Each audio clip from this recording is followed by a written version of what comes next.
Hola a todos, buenas noches y bienvenidos a este nuevo directo tratando de actualizar, en el que trataremos de actualizar todas las novedades que hemos conocido este fin de semana sobre pues la situación de guerra en Ucrania tras la invasión rusa y las sanciones que se han ido acumulando este fin de semana contra Rusia y también las reacciones rusas a esas sanciones que ha anunciado Occidente.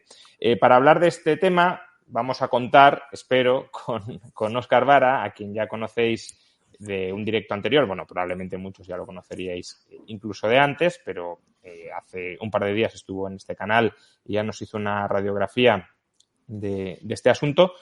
Óscar todavía no ha llegado, supongo que llegará en no mucho, pero también hoy tenemos a otro invitado, Nicolás de Pedro, Senior Fellow del Institute for Statecraft.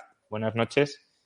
Hola, Juan Ramón. Buenas noches. Muchas gracias por invitarme. Te agradezco mucho la presencia porque además sé que hoy, estos días has estado muy solicitado en muchos medios muy distintos por tierra, mar y aire. O sea que es un placer que nos dediques una hora a este humilde canal.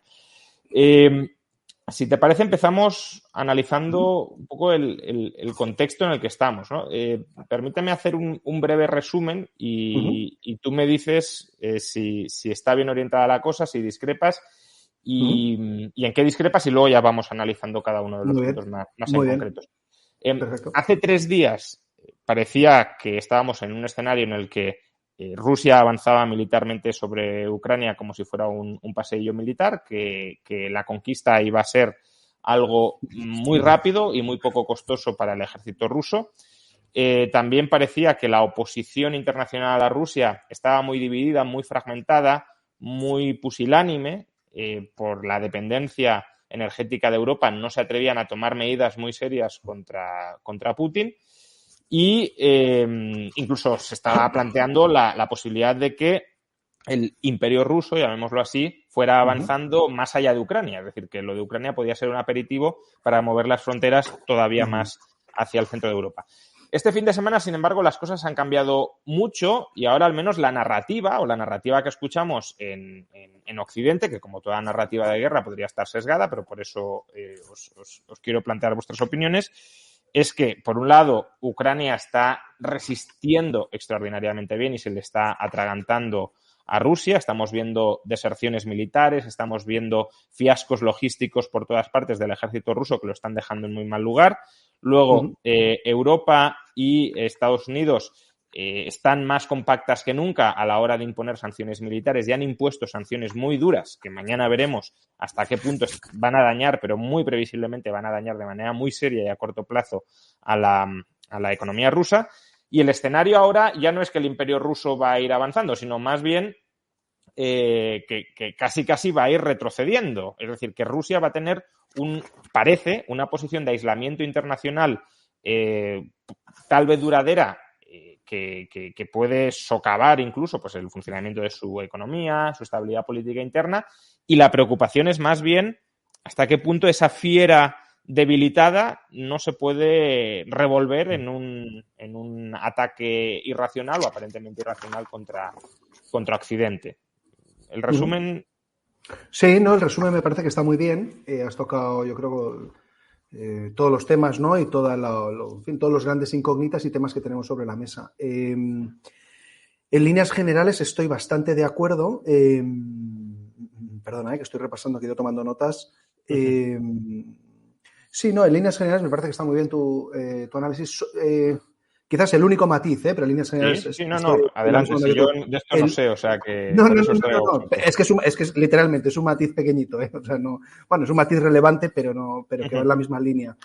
Yo creo que todavía no está claro, ¿no? O sea, yo creo que una cosa que ha incentivado mucho esta respuesta tan firme de los europeos, que a mí personalmente me ha sorprendido, o sea, yo creo que hoy, domingo, digamos, ha habido un cambio muy, muy significativo, ¿no? Y estamos realmente en otro escenario en el que estábamos ayer sábado y desde luego el viernes, ¿no? Con respecto a la respuesta europea, ¿no? Con el cierre del espacio aéreo, en fin, con la dureza adoptada por Alemania, con Alemania anunciando el envío de armas armas ligeras, armas antitanque ligeras, 400 si no me falla la memoria, pero en fin, pero eso era verdaderamente impensable hace 24 horas, o sea que es un cambio realmente muy significativo. Yo creo que ahí lo que realmente una cosa que ha incentivado de verdad este cambio es el temor, que de repente ha sido un golpe de realidad que se han llevado en Bruselas, porque en Bruselas hasta el día 23 por la noche, o 24, la madrugada del 24, la visión dominante era que esto es un gran farol, Putin es muy agresivo y tal, pero básicamente está haciendo un ejercicio de diplomacia coercitiva. Sería irracional que empezara una guerra, porque en Bruselas hay mucha tendencia a pensar que todo el mundo piensa como nosotros y que casi todo el mundo piensa en clave racional, ¿no? O su racionalidad es la misma que la nuestra. Y su proceso de pensamiento es igual, y como no tiene sentido que se lance una guerra, y cuando empezó la guerra, todavía había una visión en muchos que se resistían a creer y insistían en que no, esto va a ser solo el Donbass, ¿no? O sea que ahí ha tardado mucho. Pero luego de repente yo creo que muchos se han dado cuenta rápidamente, Bruselas y Berlín, en que han dicho, bueno, es que igual nos estábamos equivocando, ¿no? Igual la cosa es mucho más seria de lo que pensábamos. Y entonces ahora hay una reacción muy rápida y muy explosiva, digamos, ¿no? Y un cambio muy drástico de un momento a otro, ¿no? Porque yo sí creo que ha habido y sigue habiendo el temor a que, bueno, que el teatro de operaciones no sea solo Ucrania, que sí, el asunto está ahora concentrado en Ucrania, esto es evidente, ¿no? Pero bueno, hay que hacer todo lo posible para estar seguros de que ese teatro de operaciones no se va a extender, ¿no? Y para eso tenemos que tomar medidas drásticas, ¿no? Y este es el mini matiz, vamos, lo has dicho tú más prácticamente igual, quiero decir, pero vamos, que este sería el único mini matiz que añadiría, ¿no? Ahora, bueno, claro, hoy domingo, ¿no? Llevamos ya 4 días de guerra. Claro, hay estas imágenes, ¿no?, que están circulando, bueno, estos errores o de fallo de suministro logístico, de que ha habido ahí unidades que se han perdido, o sea, empieza a haber un poco de todo, ¿no? Y entonces, claro, puede ser que ha habido un error de percepción en Moscú, en el sentido de que pensaban que no iba a haber... Sí, perdona. Si te parece, por ordenar un poquito, porque justamente te quería preguntar sobre esto, vamos a ir tocando cada uno de estos 3 bloques de la exposición. Es decir, primero vamos a hablar un poquito sobre el frente militar, justamente lo que tú estabas planteando. Luego vamos con el tema de las sanciones y las repercusiones que puede tener. Y por último, el aislamiento internacional de Rusia y qué puede generar esto, ¿no? Entonces, empezando por el frente militar, y justamente lo que te quería preguntar era eso que tú estabas respondiendo. ¿Qué ha fallado en la planificación rusa? Es decir, Putin, según lo que parece, esperaba entrar muy rápidamente en Ucrania, deponer el gobierno de Kiev, colocar a lo mejor un gobierno títere y ser aclamado como una especie de liberador. Esto, de momento, está claro que no ha sucedido. Entonces, ¿por qué no ha sucedido? ¿Está el ejército ruso desmoralizado? Hemos visto imágenes de soldados capturados que están diciendo que han llegado ahí engañados. Claro que puede ser que estén mintiendo porque están apresados, pero bueno, es una posibilidad desde luego. También estamos viendo fallos logísticos muy graves del ejército ruso, vehículos sin combustible.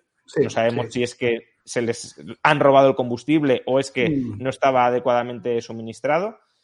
Puede ser que esté fallando la estrategia o que no esté fallando la estrategia de Putin, sino que no haya querido entrar con todo el arsenal, con todo el armamento, no haya querido destruir masivamente Ucrania y que ahora, viendo que con lo que ha enviado no es suficiente, podamos encontrarnos en otro escenario. O por último, la oposición, los insurgentes ucranianos, los defensores ucranianos están siendo mucho más bravos, mucho más capaces, mucho más habilidosos de lo que se había esperado y están repeliendo a las fuerzas rusas de una manera más exitosa de lo que nadie había imaginado. Es decir, ¿a qué lo achacas tú? Pues yo creo que, una respuesta un poco segura, demasiado, ¿no? Porque yo creo que es una combinación de los 3. Creo que ha habido probablemente errores de percepción en la planificación y estos errores de percepción, si recordamos el otro día show que montaron del Consejo de Seguridad, que ni siquiera era retransmitido en directo, sino que era grabado, editado y que transmitió una imagen, ¿no?, realmente un poco rara, ahí una de las cosas, digamos, que refuerza la hipótesis, ese teatrillo que vimos o esa escenificación, es que es muy probable, tengamos en cuenta que Putin vive muy aislado, ¿vale? Y lleva 1 año y medio con el tema del COVID radicalmente aislado, ¿vale? Y es una persona ya de por sí con una trayectoria en la que claramente tiene un pensamiento muy con tendencia a la paranoia, ¿no? A la idea de que es una fortaleza asediada y siempre en permanente ataque por parte de Occidente, ¿no? Esto está muy convencido de esto. Y entonces, básicamente, de lo poco que sabemos con certeza sobre, digamos, cómo es el proceso de información dentro del espacio del Kremlin, son fundamentalmente 4 o 5 colaboradores los que le suministran toda la información, ¿no? Y muchos de ellos del mismo background que él en el sentido de servicios de inteligencia, servicios de seguridad. Y no es nada descabellado pensar que cada vez le suministran más lo que ellos piensan que él quiere escuchar, más que lo que ellos piensan que debe escuchar, ¿no? Y digamos, lo que vimos el otro día reforzaría claramente esa impresión, ¿no? Porque esta humillación a la que sometió a Naryshkin, al jefe del SVR, del Servicio de Inteligencia Exterior, bueno, pues refuerza un poco esa hipótesis, ¿no? Porque si le está tratando, digamos, de esa manera ante todo el mundo, no solo ante todo el mundo, primero ante todos sus, en teoría, en fin, colegas dentro del entorno del Kremlin, donde todos compiten por el favor del zar, o sea, y le está dejando ahí prácticamente como pues, prácticamente como un pelele, ¿no? Entonces, y eso para todo el mundo, pues, digamos, le quita desde luego la poca autoritas que pueda tener, ¿no? Y eso, bueno, reforzaría esa hipótesis. Y uno de los elementos en los que los rusos, en estos 8 años de guerra, porque la guerra empezó en marzo de 2014, con la operación en Crimea y el Donbass. Una de las cosas que a mí más me ha llamado la atención en estos 8 años es precisamente lo mal que leen a los ucranianos los rusos. Los rusos me refiero al entorno del Kremlin, no al conjunto de cualquier ciudadano ruso. Y esto es algo que además les irritaba o les irrita mucho cada vez que se lo he dicho, ¿no? O se lo dice alguien, ¿no? Pero hace muchos años que no hablan con ucranianos de verdad, que sus únicos interlocutores en Ucrania son casi siempre, digamos, representantes de la clase oligárquica, ¿no? Muy corruptos y tal, y que en muchos casos todavía muchos tienen intereses con los mismos oligarcas de Moscú, o sea que hay una interrelación, ¿no? Digamos, de redes clientelares, si queremos llamarlo así, ¿no? Pero claro, si ese es tu único interlocutor, tu visión está bastante distorsionada con lo que ha pasado en estos últimos 8 años en el país. Y entonces, claro, que ellos pensaran que esta posibilidad de que fueran recibidos como libertadores si entraban a sangre y fuego, a mí me parece delirante, pero no me parece inconcebible que lo pensaran, porque se creyeran su propia propaganda, ¿no? Entonces, claro, si tú estás pensando que te van a recibir con flores y aplausos y de repente ves que están ahí dispuestos a morir hasta el final, esto es importante, ¿no? O sea, esto es un elemento muy diferencial. Y ahí, bueno, hablamos de la resistencia. Ucranianos, hay cientos ya, ¿no? Miles probablemente de ejemplos de gente que está haciendo comportamientos heroicos y dando su vida hasta el final, ¿no? Y claro, miles de ucranianos siguen demostrando, ya veremos qué pasa los próximos días. Quiero decir que esto nunca se sabe, ¿no? La guerra, por definición, es impredecible, pero que están dando un ejemplo heroico, ¿no? Empezando por el propio presidente Zelensky. Esto también es un factor importante. Zelensky, cuando llega al gobierno en el 19, Zelensky es una figura muy interesante. Cuando llega al poder en el 19, es una figura que en Rusia no se toman muy en serio precisamente porque es un comediante, ¿no? Es como si aquí, pues un actor de una, qué sé yo, una teleserie, ¿no? de humor, pues de repente se convierte en presidente del gobierno. Pues a lo mejor, bueno, pues... No, pero bueno, Reagan no era lo mismo, de todas formas. No, bueno, no sí, es verdad, muy bien traído, sí, es verdad. Es verdad. Pero bueno, en este caso todavía no se había convertido en Reagan. Digamos, si se ha convertido en Reagan ha sido estos últimos 4 días. Eso ¿no? es. Pero antes no le tenían ese respeto desde luego, ¿no? Y es muy interesante porque, bueno, de hecho, 2 cosas que creo que es importante decir porque probablemente la audiencia esto no lo tiene tan claro. Cuando Zelensky llega al poder, ¿no? Zelensky gana en segunda vuelta, en el 19, y saca el 70% de los votos. O sea, consigue una victoria muy contundente frente a Poroshenko. El discurso de Poroshenko era claramente de seguir con la guerra, no ceder, ¿no? O sea, digamos, había construido su campaña electoral en torno al conflicto, la guerra con Rusia, porque en Ucrania siempre ha habido claro que la guerra era con Rusia, no era una guerra civil, ¿no? Nadie en Ucrania tenía esta percepción. Zelensky no llega solo con ese mensaje, ¿no? Pues, digamos, su campaña es más variada, pero además él lo que dice es que va a buscar un acomodo, porque muchos ucranianos no tenían ningún interés, ¿no? Y estaban dispuestos a buscar una solución, ¿no? Para tratar de lograr, de acabar con la guerra, ya son muchos años, y bueno, pues buscar a ver si se puede lograr una solución, ¿no? O sea, que Zelensky llega con esa intención. Y Zelensky tarda varios... Y por eso Zelensky, entre la diáspora, no era popular. O sea, aquí, por lo menos entre la diáspora española, en general, la visión era muy negativa.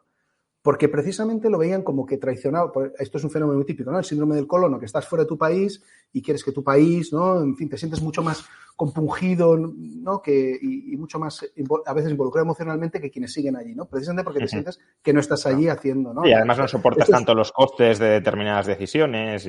Claro, claro. Y esto es normal y le pasa a cualquiera. Igual que todos nos sentimos, pues, o yo por lo menos, no sé, me siento mucho más español cuando estoy fuera de España que en España, ¿no? Que no es una cosa en la que esté pensando. Pues un poco lo mismo, ¿no?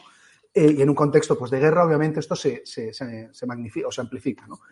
Entonces, Zelensky pasa varios meses y se acaba dando cuenta de que Putin no quiere lograr un acuerdo y que su guerra no va por el Donbass, que eso es solo un instrumento, que su guerra va para exigir el vasallaje y el sometimiento de Ucrania. Y claro, eso él no lo acepta, porque es que eso, pues no, en ese momento todavía no están tan derrotados. Tienen un conflicto abierto en una región muy localizada del país. Entonces no van a rendir todo el país por eso, ¿no? Por mucho que tú sepas que tu vecino es mucho más poderoso.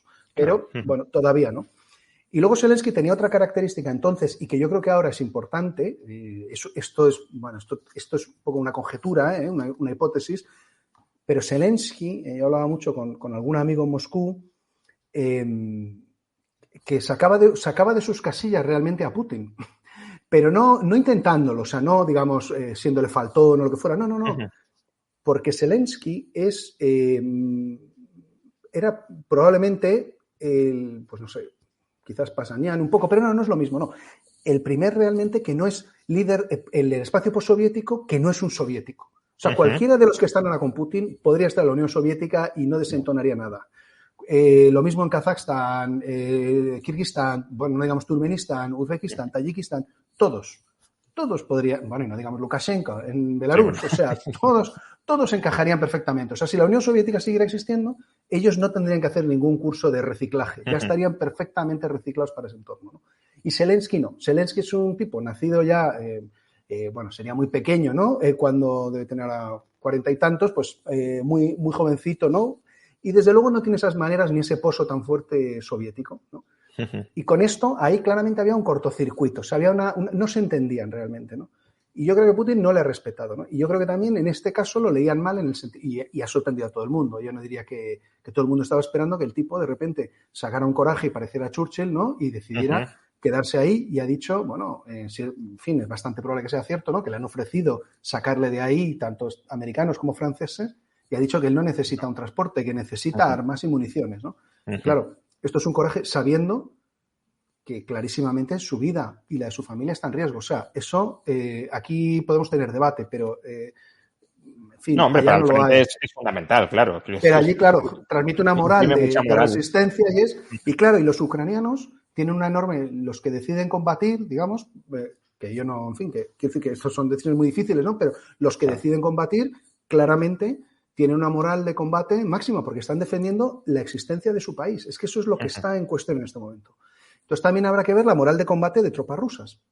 Y luego también el impacto de una cosa que yo sí he detectado estos últimos 2-3 días muy claramente, que es el hecho de haber bombardeado Kiev. Todavía no ha empezado un bombardeo intenso, o sea, todavía puede ser mucho más. No le quito gravedad a lo que ha pasado, pero todavía puede ser mucho peor, ¿no? Pero eso, porque claro, y ahora hablaremos de este elemento quizás también, que es muy importante, la cuestión del relato, ¿no? El Kremlin, por primera vez en muchos años, no ha alcanzado rápidamente la superioridad narrativa, no ha conseguido imponer su relato, su marco de análisis, ¿no? Ni fuera, pero tampoco dentro de Rusia. Excepto para audiencias muy cautivas, ¿no? En zonas, digamos, que solo ven la tele y demás, pero en Moscú, San Petersburgo, en las grandes ciudades, ¿no? Nizhny Novgorod, ¿no? En las grandes ciudades y gente un poco ilustrada, ¿no? Que tiene acceso también a Internet, ese relato, no han conseguido imponer un relato que les haga entender qué demonios hacen bombardeando Kiev, ¿no? Porque no se han creído ni pueden tener una visión mucho más matizada que la mía, por supuesto, del Donbass, ¿no? Una visión más favorable a la posición rusa en la cuestión del Donbass, pero claramente no han visto que, no se han creído que es que hubiera, o sea, les suena igual de chusco y de mal construido y de inverosímil esta idea de que había un genocidio en los últimos 4 días, ¿no? Estaba produciendo un genocidio y que una vez que Rusia ha amasado todo su ejército, bueno, o la gran parte de su ejército, y tiene ahí prácticamente 200.000 tíos armados hasta los dientes, Entonces, cuando los ucranianos han decidido lanzar una provocación, ¿no? Pues hombre, esto y bombardear Kiev, pues esto yo noto por tanto algunos que ponen en redes sociales, que también es muy meritorio, porque Rusia es una dictadura, es que no es como aquí uno en redes sociales puede poner cualquier idiotez o lo que quiera y no pasa nada, porque, bueno, pues es una idiotez, quienes lo leen sabrán si le dan credibilidad o no, esto es otro tema, pero en Rusia, digamos, cualquier cosa que pueda ser percibida como que atenta contra los intereses del Estado, permite todo. O sea, el Kremlin se siente con la capacidad de hacer cualquier cosa. Y si eres parte, digamos, del entorno del establishment, el precio que puedes pagar es muy alto. El más leve que puedes pagar es profesionalmente, ¿no? En términos de tu proyección profesional. Bueno, es que en relación a esto, justamente, un hecho muy, muy significativo, y es el silencio total de Snowden, que está refugiado en Rusia, desde que se inició la invasión. Quiero decir, Snowden a muchos lo hemos visto como una persona que se ha jugado la vida rebelándose contra el Deep State, pero ahora está totalmente sometida al Deep State ruso. Quiero decir, no ha dicho ni una sola palabra en contra de... Bueno, ni en contra ni a favor. Quiero decir, no se ha pronunciado desde entonces. Sí, esto, bueno, y claro, toda la maquinaria, además es que, claro, como lo han hecho de una forma tan burda esta vez, ¿no? Que esto refuerza la idea esta de que hay ahí algunas disfuncionalidades en el entorno del Kremlin, ¿no? Por este aislamiento y por una mala lectura de los acontecimientos y de la realidad hecha desde el Kremlin, ¿no? Y tratando de, bueno, pues de decirle a Putin lo que uno cree que él quiere escuchar más que lo que debería escuchar, ¿no? O darle una evaluación de la realidad lo más ajustada posible, en fin, según las variables y la información que tienes, el análisis que te parece que se corresponde más con la realidad. Esto probablemente no ha sido el caso. Y entonces y luego yo creo que, bueno, y aquí también hay que mencionar y además ha habido mucha mofa al respecto y ahora estaría bien que estaban tanto con la mofa, pues expresaran, digamos, vieran que era un error, ¿no? Porque esto que se llama la diplomacia del megáfono o disuasión por revelación de Estados Unidos y el Reino Unido de ir haciendo pública su inteligencia, ¿no? Sí. Esto ha desbaratado el marco, esto ha desbaratado el frente informativo ruso, ¿no? La operación de Rusia tenía claramente 3 frentes: el diplomático, el militar y el informativo. Y los 3 van acompasados y los 3 son igual de relevantes para Rusia. Uno puede ser más determinante en el campo de batalla, obviamente, pero los 3 son muy relevantes para ellos, ¿no? Y el diplomático, bueno, lo han lanzado acompasado con su despliegue, ¿no? Voy aumentando el despliegue alrededor de Ucrania, tú lo ves, vas viendo que cada vez tengo más fuerza aquí y te lanzo un ultimátum a mediados de diciembre. Bueno, desde principios de noviembre, en determinados foros, expertos o, digamos, del entorno, claramente, en fin, personas bien conectadas e influyentes en el entorno del Kremlin, ya iban dejando caer, desde principios de noviembre se estaba discutiendo que los rusos estaban explicando que las líneas rojas en Ucrania habían cambiado, que ya no era, la línea roja ya no era que Ucrania entrara algún día en la OTAN, que por cierto no estaba en la agenda ni en el 14 ni ahora, o sea, a partir de ahora ya veremos. Está más ahora que... Ahora está más, exactamente, eso es lo que está diciendo, o sea, a partir de ahora ya veremos. Pero hasta el 24 de febrero, que Ucrania iba a entrar en la OTAN, no estaba en ningún horizonte cercano, y en el 14 tampoco, es que no estaba en ninguna parte. Pero bueno, sí, perdón, que voy a perder el hilo. Pues empiezan a decir a principios de noviembre que ya ese no es la línea roja. La línea roja es que no tengáis ninguna cooperación con ellos. O sea, que no queremos que en Ucrania haya lo mínimo. El embajador que tengáis que tener, el agregado militar, el consejero político y el de negocios, punto. Y nada más. O sea, la mínima interacción, porque Ucrania no os queremos ahí, ¿no? Y esto, claro, empieza a generar debate, ¿no? Los rusos, ¿no? Están elevando mucho el tono y están pidiendo cosas que, oye, no tiene sentido. Tú no puedes decir a Ucrania, es un país soberano, quieren invitar a unos ciudadanos británicos, polacos, estadounidenses, australianos o de, no sé, o argentinos, pues, oye, están en su derecho, ¿no? Y esto, entonces empieza el despliegue militar y lanzan el ultimátum y luego al mismo tiempo lanzan la campaña informativa, ¿no? Y ahí, bueno, pues toda esta narrativa victimista de la pobre Rusia, que todo el mundo la ha engañado, Rusia es muy buena, pero la OTAN, ¿no? La pérfida OTAN y demás, pues esto. Y todo el mundo amenaza a la pobre Rusia y Rusia está ahí encerrada. Bueno, pero como Estados Unidos empieza a revelar los planes y dice muy claramente, ¿no? Y muy explícitamente, Y se ha demostrado que tiene unas fuentes de inteligencia, oye, que no están nada mal. De señales, inteligencia de fuentes humanas, porque, vamos, se han ido cumpliendo los acontecimientos como si hubiéramos escrito un guión de una película. Se ha cumplido todo, ¿no? Y empiezan con el fin evidente de disuadir a Rusia de hacerlo. Precisamente que pierda la legitimidad y decirle, mira, estamos viendo que en 3 semanas estos tíos van a lanzar un ataque, ¿no? Al principio, de hecho, si recordamos, la Unión Europea estaba en que no veía esto claro. Y esto demuestra también que la inteligencia no es solo una cuestión de estar muy cerca, que tú puedes tener mayor cercanía geográfica, pero depende de los medios que despliegues. Evidentemente, medios tecnológicos, pero también otra clase de medios, ¿no? Y ahí hubo una reunión con los europeos y los europeos pasaron de decir aquí no está pasando nada a no, algo está pasando. O sea, nos han convencido de que algo está pasando. Y entonces, Rusia, claro, al mismo tiempo estaba creando una amenaza muy creíble, porque si tú quieres negociar, tu amenaza tiene que ser creíble, porque si no lo es, pues no vas a conseguir, ¿no? Y como estaban pidiendo tanto, ¿no? Porque estos borradores de tratado que publica el 10 de diciembre son inaceptables, son inasumibles. Los rusos saben que nadie puede, que eso no es un punto de partida de la negociación, porque no se va a conseguir esos objetivos, desde luego no por una vía dialogada, amistosa y así, ¿no? Planteados de esa manera, ¿no? Pero al mismo tiempo, con Estados Unidos diciendo que van a invadir, los rusos se ven obligados a decir que esto es todo histeria occidental, ¿no? Empiezan a crear toda la narrativa de que todo es una histeria, de que todo se hace para generar tensión y animadversión entre Rusia y Ucrania, que son 2 pueblos hermanos, o sea, que todo es una... Y hay gente que, sorprendentemente, empieza a mezclar esto con la guerra de Irak y empieza a decir que es que a Estados Unidos le interesa mucho una guerra porque Biden está baja con su popularidad, que no se corresponde nada con la realidad. O sea, cualquiera que siga la realidad con un mínimo de apasionadamente, pero con un mínimo de desapasionamiento en el análisis, sabe que a la administración Biden no le interesa nada tener una guerra en Ucrania ni involucrarse. Y por eso no están desplegando tropas ahora. Y que no es lo que le interesa. Y que Rusia hubiera entrado en 3 días en Kiev y hubiera plantado ahí la bandera y hubiera humillado hubiera percibido que humillaba al mundo, en particular a los Estados Unidos, no era lo que le interesaba a Biden de cara a sus elecciones del midterm ahora en otoño. Pero ese relato nos lo han vendido, ¿no? Y aquí ha circulado ampliamente, vamos. Y esta idea, ¿no? De que era toda una cuestión de una operación, no se sabe muy bien qué, sin que se explicara, bueno, pero ¿cuál es el interés de decir que va a pasar esto si luego no va a pasar, ¿no? O sea, si no hay nada, digamos, ¿no? ¿Cuál es el objetivo, ¿no?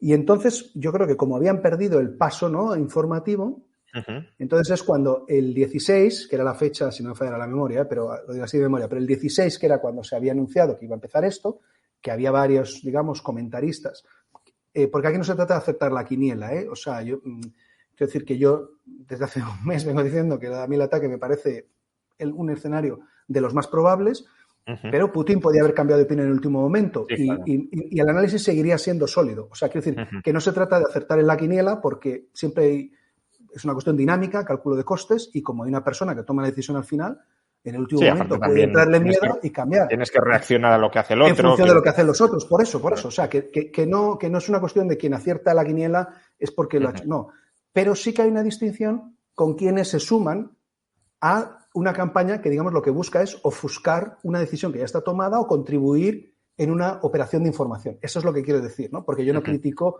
a quienes pensaban que esto era que era el escenario menos probable, que era impensable, porque esto era solo un desafío, ahora no sé la palabra, bueno, un órdago, ¿no?, para negociar y demás. Muchos de esos análisis tenían muchas bases muy sólidas y muy bien. O sea, que eso no, mi crítica no va por ahí, ¿vale? Para que nadie... Óscar Vara, que finalmente no nos podrá acompañar hoy porque pensaba que le había citado para mañana, bueno, lo volveremos a traer. Óscar estaba convencido de que era un órdago negociador. Él pensaba que no se iban a atrever a entrar, ¿no? Pero efectivamente, es decir, no estás en la cabeza de Putin ni ahí dentro, y como dices, también pueden ir cambiando. A lo mejor se quiere en un momento invadir, en el otro se deja de querer, etcétera, ¿no? Totalmente. O sea, que no me estoy refiriendo a personas como Óscar. Digo esto para aclarar porque no se trata, como digo, de acertar la quiniela porque no va de eso. Entonces, pero sí que en ese momento lo que sí hay es una operación de información. Es decir, los rusos deciden que tenemos que dar la impresión de que todo esto es una chorrada de una invención, una histeria occidental, y solo con ver sus medios se ve, ¿no? Que esas, ¡pum!, de repente meten esa narrativa. Y como lo han hecho esta vez de forma muy burda, ¿no?, ¡pum!, meten esta narrativa. Y claro, llega el 16. Y luego, después de anunciar que se van, 2 días después, de repente, cambian la narrativa drásticamente y de repente hay un genocidio en ciernes y los ucranianos se están preparando para lanzar una ofensiva que va a arrasar a la población civil que queda en Donbass. Y es claro. Bueno, y no solo eso, ¿no? Tenemos que reconstruir la Gran Rusia, etcétera. No, fue un error abandonar a... Bueno, y esto por supuesto, claro, porque empiezan además a acompañarlo con una retórica que básicamente lo que te está diciendo, bueno, es esta narrativa que existe desde hace 20 o 30 años en Moscú, ¿no? Pero bueno, de forma explicada, de forma muy gráfica y ahora al mundo entero, que es... Al final está aquí. Lo siento, no sé por qué se me metió en la cabeza que habíamos quedado mañana. Bueno, no pasa nada. Ya te había disculpado, ahora te presento. Está igualmente muy bien. Nada, ha venido un hijo mío a echarme la bronca diciendo, no sé si eres consciente de que haya una miniatura por ahí diciendo que tendrías que estar en algún sitio. Bueno, no pasa nada. Nada, perdona, Nicolás, seguimos. No, nada. No, sí, estoy hablando un montón, o sea que estupendo que se sume Óscar. Y entonces cambia muy rápido la narrativa. Y lo que están diciendo es, básicamente es, Ucrania es un error, no tiene derecho a existir, se la inventó Lenin, ¿no? Y claro, le estás diciendo a una gente, y eso, claro, aquí el tema es, de verdad, es que no es ni lo que piensen en Bruselas, ni en Washington, ni en Kuala Lumpur. Es que de los 40 y tantos millones de ucranianos, pues la gran mayoría, si no toda, claro, no comparten esa visión. Pueden tener opiniones diversas sobre qué relación tiene... Bueno, ahora ha cambiado mucho, ¿eh? En estos últimos 5 días ha cambiado drásticamente, pero podían tener opiniones diversas sobre qué tipo de relación tenemos que tener con Rusia. Pero no había un cuestionamiento de tenemos derecho a existir nosotros como Ucrania. Porque, y todo eso, claro, y bueno, también la propaganda, digamos, la desinformación rusa jugaba al equívoco constantemente, ¿no? Rusófono, ruso étnico y prorruso no son sinónimos, no son términos intercambiables. Entonces, solo la variable lingüística no te explica nada, porque hay ahora la gran mayoría de ucranianos rusófonos son leales a Ucrania y están muchos en las líneas del frente combatiendo y muriendo defendiendo Ucrania. O sea, que no son unas variables deterministas que te digan, que te permita inferir necesariamente todo, ¿no? Bueno, perdón, y termino en 2 minutos y ya le doy para que paso a Óscar, perdón. Entonces cambian muy rápido esa narrativa y claro, empiezan a sacarlo del genocidio, el ataque inminente en ciernes y lo han hecho de forma tan burda y empiezan a lanzar operaciones de información y cometen errores como, por ejemplo, publicar los vídeos de yo las llamo las repúblicas populares de la inteligencia rusa en Donbass, porque son 2 entes artificiales sin ninguna gestación orgánica, son 2 puros inventos de la inteligencia rusa. La República Popular de Donetsk y la de Luhansk. Sus 2 líderes publican sendos vídeos el 18 de febrero diciendo que tenemos que evacuar a la población porque viene un genocidio en ciernes y hacen alusión a bombardeos que han tenido lugar el jueves 17. Y resulta que los vídeos están grabados el miércoles 16. Entonces, o tú tienes planeados los bombardeos o ha venido Marty McFly con el DeLorean y ha pasado algo que no tenías previsto, pero es que si no hay forma de explicarlo, ¿no?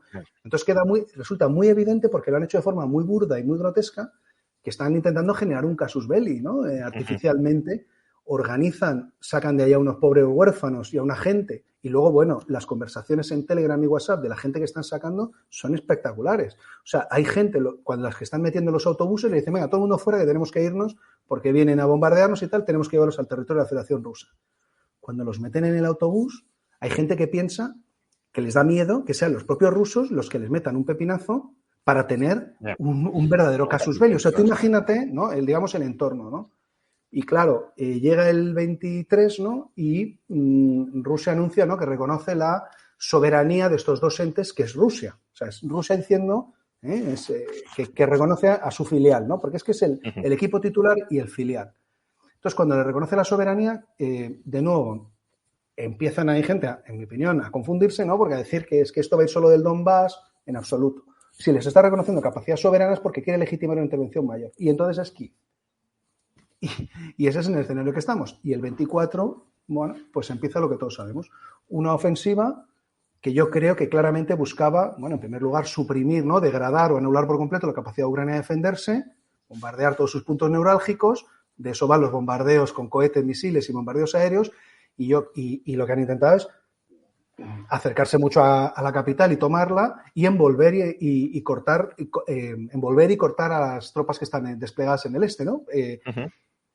Y como no se ha tomado la capital por la vía rápida, ni han conseguido cazar a Zelensky, ni Zelensky se ha ido como debían de calcular, ¿no? Que iba a huir, no, Zelensky se ha quedado ahí y cada mañana hace un vídeo diciendo aquí sigo y aquí seguiré, pues esto ha desbaratado sus planes, ¿no? Y ese es el contexto en el que estamos ahora, que es extremadamente peligroso, que no invita a ningún optimismo y a tener todas las cautelas, pero yo creo que es un poco el contexto en el que estamos en este momento. Luego hablamos sobre posibles derivadas y riesgos mayores.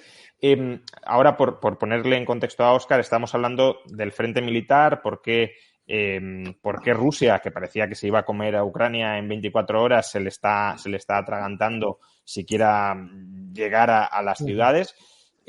Una pregunta breve sobre esto y os planteo la siguiente, que creo que es la importante, pero sobre esto una acotación breve. Durante muchos años se nos ha dicho que el ejército ruso era un ejército absolutamente impresionante, sobredimensionado en relación a la capacidad del país para mantenerlo, pero que era un ejército de primer nivel. Un ejército que podría, no sé si competir con el de Estados Unidos, pero casi. Ha habido un montón de vídeos propagandísticos de Putin diciéndonos que tenían la mejor tecnología de la historia, mucho más avanzada que la de Estados Unidos. ¿Puede que esto sea en parte un mito que ahora se está desmoronando delante de nuestras narices o simplemente estamos ante un ejercicio de contención, de no querer hacer mucha sangre de civiles, porque si se plantea la ocupación del país, obviamente no puedes haber masacrado a la población que quieres ocupar? Se está cayendo, ya digo, ¿el emperador está desnudo o está vestido pero se está conteniendo?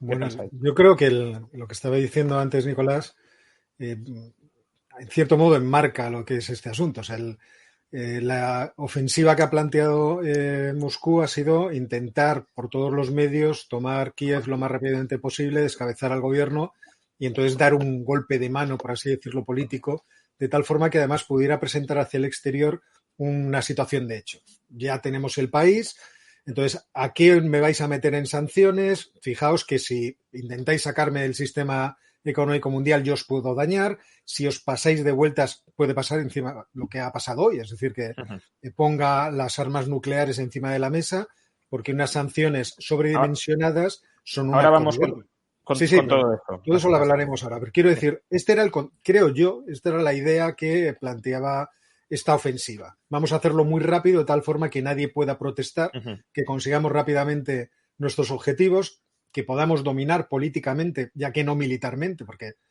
el país es muy grande, son 600.000 kilómetros cuadrados, 44 millones de personas.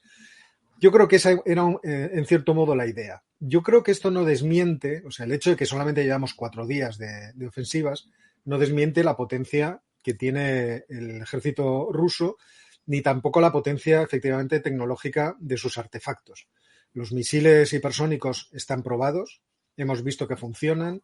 Eso quiere decir que pueden poner rápidamente una ojiva nuclear en cualquier capital de Europa, pero también en cualquier capital de los Estados Unidos. O sea, no diría yo que es especialmente una broma el ejército ruso. Los sistemas de exclusión aérea, todo el mundo los alaba enormemente desde un punto de vista técnico. Yo no soy un experto en estas cosas, pero cuando he leído artículos sobre los sistemas S-400 y los S-500, veo que la gente efectivamente los pondera mucho y sobre todo la artillería y la fuerza, la potencia de fuego que tiene la artillería rusa. Desde ese punto de vista yo no tomaría, en fin, en vano la potencia de ese ejército. Fijaos que por lo menos este es el recuerdo que yo tengo, cuando se produjo la ofensiva en Irak, hubo casi un mes de bombardeos para ablandar la resistencia y luego entraron las tropas por tierra. Es verdad que la geografía era muy distinta, que el ejército se desvaneció, el ejército iraquí, pero la forma de hacer las cosas fue muy distinta de lo que estamos viviendo ahora mismo.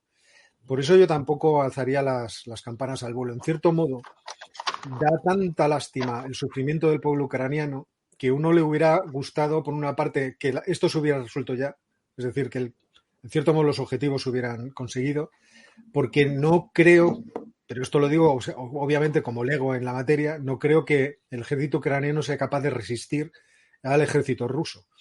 Eso sí, la guerra en una ciudad es muy distinta a la guerra en campo abierto. Entiendo que la mayor parte de los aeródromos cercanos al este se han visto destruidos y otra cosa es lo que ocurre en el oeste del país. Pero, claro, una vez llegas a las ciudades, que entiendo que también era la estrategia del ejército ucraniano, las cosas se complican mucho, pero el sufrimiento también se incrementa mucho. Yo creo que por eso muchos de los que están analizando estos problemas quizá recuerdan lo que sucedió en Grozny durante la Segunda Guerra Chechena. Es decir, aplastar la resistencia de una ciudad se puede hacer. Y se puede hacer como hizo Putin ya hace unos cuantos años, que es sencillamente hacerla desaparecer del mapa. Sí, yo sí, un par de comentarios rápidos. Yo creo que ni tanto ni tampoco. O sea, creo que los rusos evidentemente hacen mucha comunicación estratégica, ¿no? Con esta idea de podemos destruiros con solo apretar un botón, ¿no? O sea, digamos, juegan mucho a esto y un poco, si me aceptas la broma, ¿no? Ya que estamos a estas horas, ¿no? Un poco rollo malo de Spectra, ¿no? De James Bond, ¿no? Juegan un poco con esta idea. Que eso, en buena medida, busca, sobre todo, en mi opinión, intimidar a los europeos. ¿Sabes? Los europeos somos fácilmente intimidables, ¿no? Y esto juegan con esto, ¿no? Y yo creo, y aquí, bueno, como si fuera, voy a saludar a los de mi clase, ¿no? Digamos, voy a mencionar, yo creo que recomiendo a todo el mundo, ¿no? Hay un grupo de gente, ¿no? Articulada alrededor de la revista Ejércitos, ¿no? Fran Matías, Jesús Pestriana, Will Pulido, Yago Martínez, bueno, y me dejaré algunos cuantos que o sea, que me disculpo. Y ahí, bueno, digamos, hay buenos artículos. Hay uno que está muy bien sobre la artillería rusa, ¿no? Entonces, los rusos usan mucho, digamos, estructuran mucho sus fuerzas armadas en torno al uso masivo de la artillería, ¿no? Y básicamente de arrasar áreas completas, ¿no? Y ahí, yo creo que ahí, por eso es lo que creo que puede pasar en las próximas horas o días, ¿no? Si esta percepción que tenemos, ¿no? es correcta, esta idea de que han encontrado más resistencia a la que esperaban, de que van a tenerse que meter en las ciudades y, como comenta Óscar, ¿no? La guerra urbana es complicada, es costosa, es fea, ¿no? Hay bajas, no es fácil, ¿no? Pueden tener esta tentación, ¿no? Pero claro, ahí hay un dilema, porque si hacen esto, si ya han generado dentro de su propia opinión pública, con un inicio de bombardeos en Kiev, sin que haya sido masivo, ya han generado eso, una incomprensión entre mucha gente y en algunas zonas, digamos, altas esferas del Estado, dudas, ¿no? Sobre qué estamos haciendo, ¿no? ¿Qué es esto? Uh-huh. Claro, si tú entras a lo bestia, por eso fue ayer pusieron en circulación el rumor que decían que los ucranianos iban a cometer un atentado con una bomba sucia en Rusia. Esto no tiene ni pies ni cabeza. La bomba sucia es una bomba que no genera una explosión nuclear, pero que expande material radiactivo en la atmósfera, ¿no? Entonces tiene un alto impacto en términos psicológicos, ¿no? De generar mucho pánico porque, bueno, obviamente genera miedo, ¿no? Es normal. Pero claro, no tiene ningún sentido que los ucranianos vayan y digan, pues voy a poner en el centro de Moscú o en cualquier otra ciudad rusa esto para que la opinión pública rusa, que no está ahora mismo mostrando un particular, en muchos casos desinterés, pero no un particular ardor guerrero, de repente ahora se sienta feliz de que vayamos y arrasemos y convertamos aquello en un aparcamiento, ¿no? Entonces no tiene sentido. Salió rápidamente el ministro ucraniano de Exteriores, Kuleva, a desmentirlo, precisamente de nuevo, ¿no? Por esta idea de la disuasión por revelación, de que se sepa que esto en fin, no tiene ni pies ni cabeza y desde luego no estamos en esto, ¿no? Para evitar esto, porque el miedo es que si este análisis es correcto, que Putin, que solo puede ganar, o sea, que digamos, solo le vale una victoria, de repente diga, pues voy a subir la apuesta porque si no me afronto muchos riesgos, ¿no? Y una cosa que yo creo que en estas horas no puedo confirmar que sea exactamente, o sea, que sea así, pero que he visto, oído, leído y comentado en las últimas 2, 3, 4, 5 horas, es la cuestión de la presencia de los chechenos, ¿no? Las unidades mandadas, los Kadyrov, mandados por Kadyrov. Uh-huh. Esto, por lo visto, se estarían retirando, ¿no? O estarían mostrando dudas. Esto es la información que tengo, ¿no? Que, insisto, puede no ser, mañana puede estar desmentida, no lo sé, pero sí que ha habido algunas bajas. Esto sí que parece claro y parece claro que, a ver, cuando uno despliega estas unidades, estos básicamente son asesinos profesionales que van con listas, ¿eh? Y los rusos saben perfectamente, ¿no? Porque Ucrania lo tienen perfectamente mapeada. Cuando hacen ciberataques y roban información personal, como han hecho en España, en muchos otros sitios, en el caso de Ucrania es mucho más peligroso, porque cuando entran allí van con la lista y saben a quién quieren cazar, ¿no?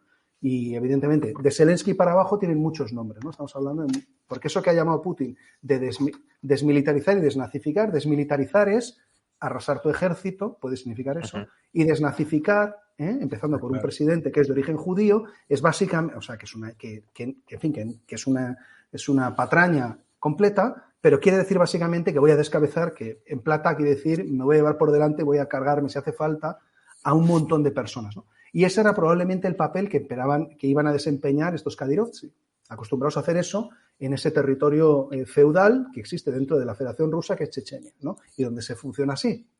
Y parece ser que como se han enfrentado a una férrea resistencia, ¿no? En algunos puntos que ha ocasionado alguna baja muy significativa, ¿no? De algún alto mando, esto no le ha encajado bien, por lo visto, a Ramzan Kadyrov, ¿no? Que no creo que quiera perder al grueso de algunas de sus mejores unidades, ¿no? De sus mejores combatientes, en una guerra que probablemente no era la que esperaba, no era la que le habían dicho, ¿no? Si esto es verdad, esto es importante. Si es verdad esto que estoy contando, puede ser que de repente mañana, pues no, lo que he contado ahora no era así porque la información no estaba aún confirmada, ¿no? Digamos, o sea, que lo pongo, digamos, todavía con precaución, pero esto sí sería muy, muy relevante, en mi opinión. Comentaba Nicolás, y esta es la otra pregunta, la última con la que quiero cerrar este bloque del frente militar, que a Putin solo le vale la victoria. Luego hablaremos de qué implicaciones puede traer el hecho de que Putin pueda estar derrotado. Pero mi pregunta ahora es más básica. ¿Putin puede de alguna manera ganar? La guerra puede ser, pero la posguerra, quiero decir, hemos visto que la población ucraniana se ha rebelado masivamente contra este intento de invasión y ocupación. Con lo cual, si colocas a un gobierno títere, no se le va a reconocer autoridad. Y para mantener sometida a la población, tendrás que tener una fuerza de ocupación que es muy costosa y que Rusia, recordémoslo, su PIB es equivalente al de España, un poco más. No tiene ese margen para mantener una fuerza de ocupación tan costosa y tan masiva sobre el terreno. Entonces, militarmente, ¿hay alguna posibilidad de que gane, ya digo, la posguerra? No la guerra, porque eso, si se entra con masacres masivas, todo puede ser, pero la posguerra. Y si no, ¿qué espera sacar al final de esta operación? A mí me da la sensación, y supongo que Nicolás sabe mucho más de esto que yo, pero a mí me da la sensación de que el plan original consiste en sustituir el ejército actual y que la desmilitarización iría por ese camino y sustituirlo por algún tipo de fuerzas armadas equipadas con armamento policial que sea capaz de controlar por lo menos el orden público en el país. En cierto modo, no en cierto modo, pero vamos, tratando de replicar en términos políticos la situación que hay en Bielorrusia. Bielorrusia es un país en el que claramente la oposición es más abundante que aquellos que sostienen el poder a Lukashenko. Lukashenko es verdad que tiene mucho, tiene un fuerte respaldo, pero también es verdad que pueden aprovechar el respaldo que tienen en esas regiones del este y también en algunos grupos que puedan tener de rusófonos o de aliados prorrusos en el sur para tratar de organizar un tipo de fuerzas que controlen el país desde la propia Ucrania de esta manera. Pero esto evidentemente yo creo que se topa con esto que tú estás diciendo. Es que el ataque que se ha producido de lo que se supone que era una nación hermana, ¿no? De la gran Rusia a la pequeña Rusia, esa pequeña Rusia cuyo mito se empieza a construir principalmente a partir del siglo XVIII, pues resulta que le va a suponer un gran coste en términos del apoyo popular y de lo que ha creado en términos de nacionalismo ucraniano hacia el futuro. Entonces, desde ese punto de vista, todo esto que ha ocurrido, esta barbaridad que ha hecho Putin, le aleja la posibilidad de tener una influencia decisiva sobre Ucrania en el largo plazo. A mí esto me parece bastante evidente. Sí, a ver, el objetivo de Putin es el control estratégico de Ucrania. Es ese hoy y era en la primavera de 2014. Eso no ha cambiado.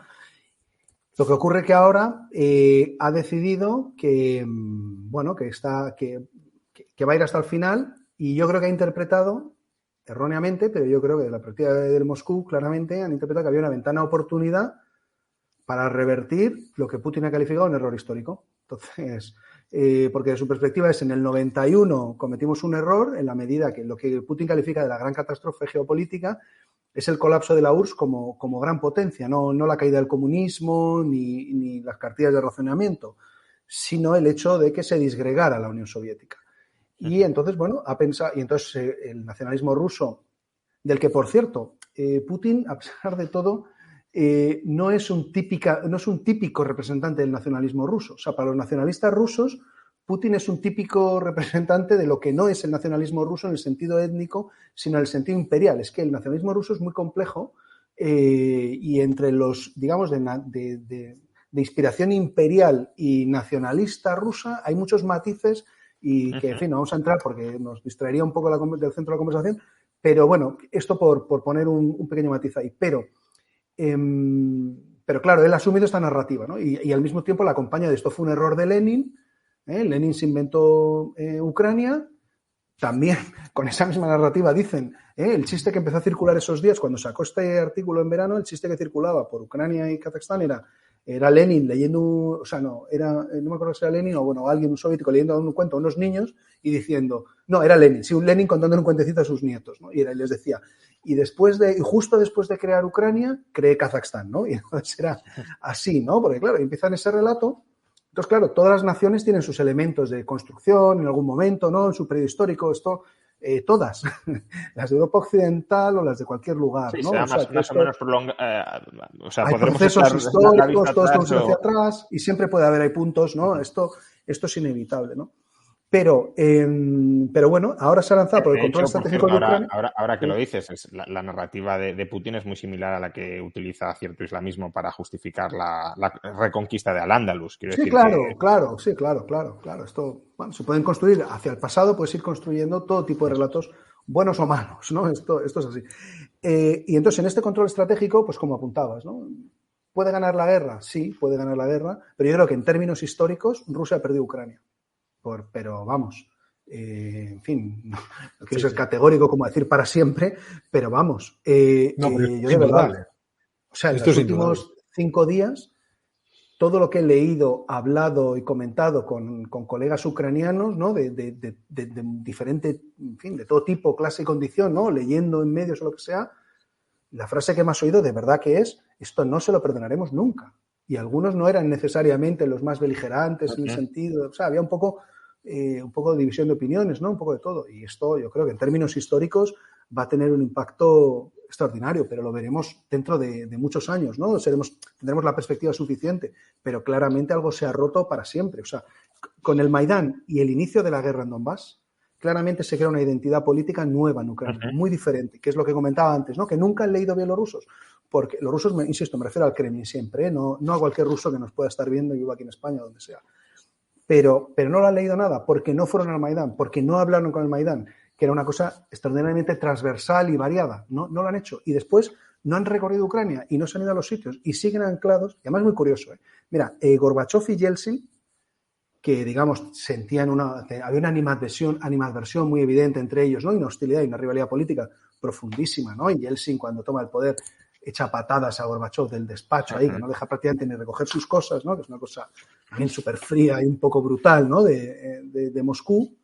La única cosa en la que se ponían de acuerdo en esos últimos años de existencia de la Unión Soviética era que no concebían ni que Ucrania se separara y estaban súper convencidos de que eso no se produciría porque en el Donbass, en Crimea, en el norte de Kazajstán, la población rusa de allá no lo permitiría, no lo aceptaría.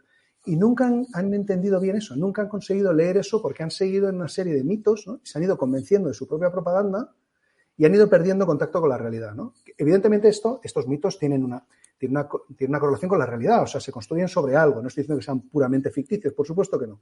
Históricamente no es así. Pero en los últimos años ha habido unos cambios muy profundos y se los han perdido. En Kiev ya veremos qué pasa, pero es una ciudad con una sociedad civil increíble. O sea, cualquiera que ha ido por Ucrania estos últimos años, de verdad, sale de allí alucinado y maravillado, de verdad. Una gente joven increíble, haciendo unas cosas increíbles, un nivel de activismo espectacular. Entonces, claro, y muchos de ellos rusófonos, de verdad, o sea, es que, y de todo, y obviamente también muchos ucrainófonos, o sea, evidentemente hay de todo, pero bueno, y esto se lo han perdido, perdón. No, vamos avanzando. Bueno, yo me quedaría muchas horas, pero como además Nicolás no se tiene que ir muy tarde y hay algunos temas que sí que querría tocar, en especial el riesgo de escalada incluso nuclear. Pero antes de llegar a ese capítulo, hablemos sobre las sanciones, ¿no? Que querría escuchar vuestras reflexiones al respecto, porque claramente las sanciones que se impusieron antes del sábado tenían otras intenciones y otros objetivos que las que se han impuesto este fin de semana. Son sanciones mucho más brutales.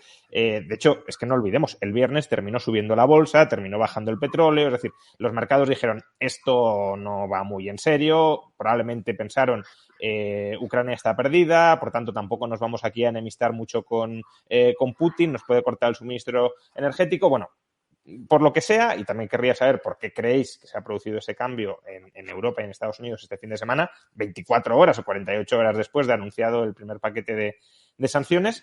Pero ¿cuál es el objetivo de ese paquete de sanciones? Porque ese paquete de sanciones no va a estrangular la capacidad logística de Rusia en el muy corto plazo, es decir, no le va a impedir seguir con sus operaciones militares. No parece que a Putin hombre, no le gusta nada, pero no parece que Putin vaya a salir de Ucrania por esas sanciones. Entonces, una hipótesis que empieza a circular es que lo que buscan estas sanciones, no sé si es cierto, es generar un descontento muy grande entre la población rusa que obligue a Putin a rectificar o incluso a dejar el poder.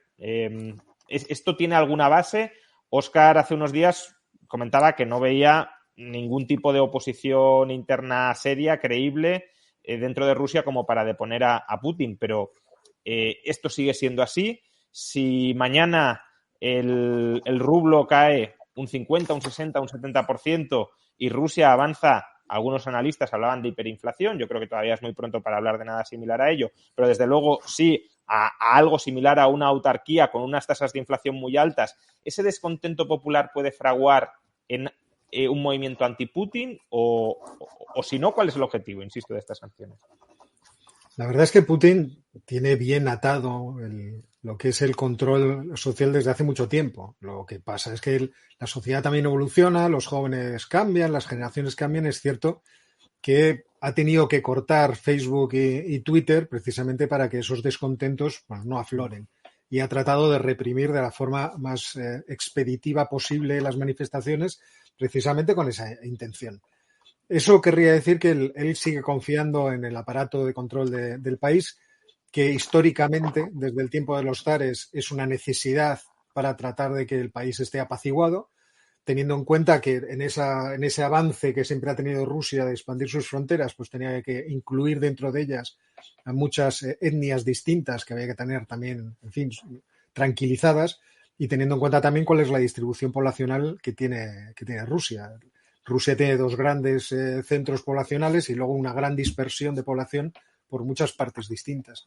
Desde ese punto de vista, yo creo que la posición de Putin es sólida, pero es cierto que todos los visos que tienen las sanciones es que van orientadas a tratar de moverle de esa posición de tranquilidad.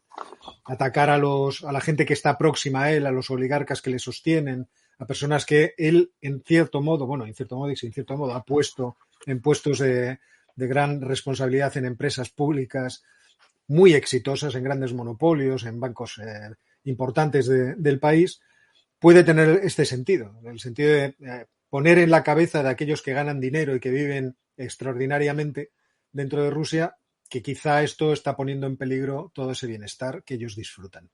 Y por otra parte, es muy evidente que la noticia bomba que anunciaba ayer por la noche Ursula von der Leyen va orientada en ese sentido, es decir, tratar de congelar los activos del Banco Central de Rusia para que no puedan ser utilizados, teniendo en cuenta que esto es muy difícil de estimar porque sabemos que los últimos datos disponibles acerca de esas reservas rusas son de 30 de junio del año pasado, entonces no sabemos qué operaciones obviamente han existido por parte del Banco Central ruso, pero teniendo más o menos estimado por muchos que cerca de 300.000 millones de dólares de esos 643.000 podrían estar fuera y que me parece que habría 100.000 en forma de depósitos quizá en bancos extranjeros y 200.000 embarcados o metidos en operaciones de compraventa de divisas.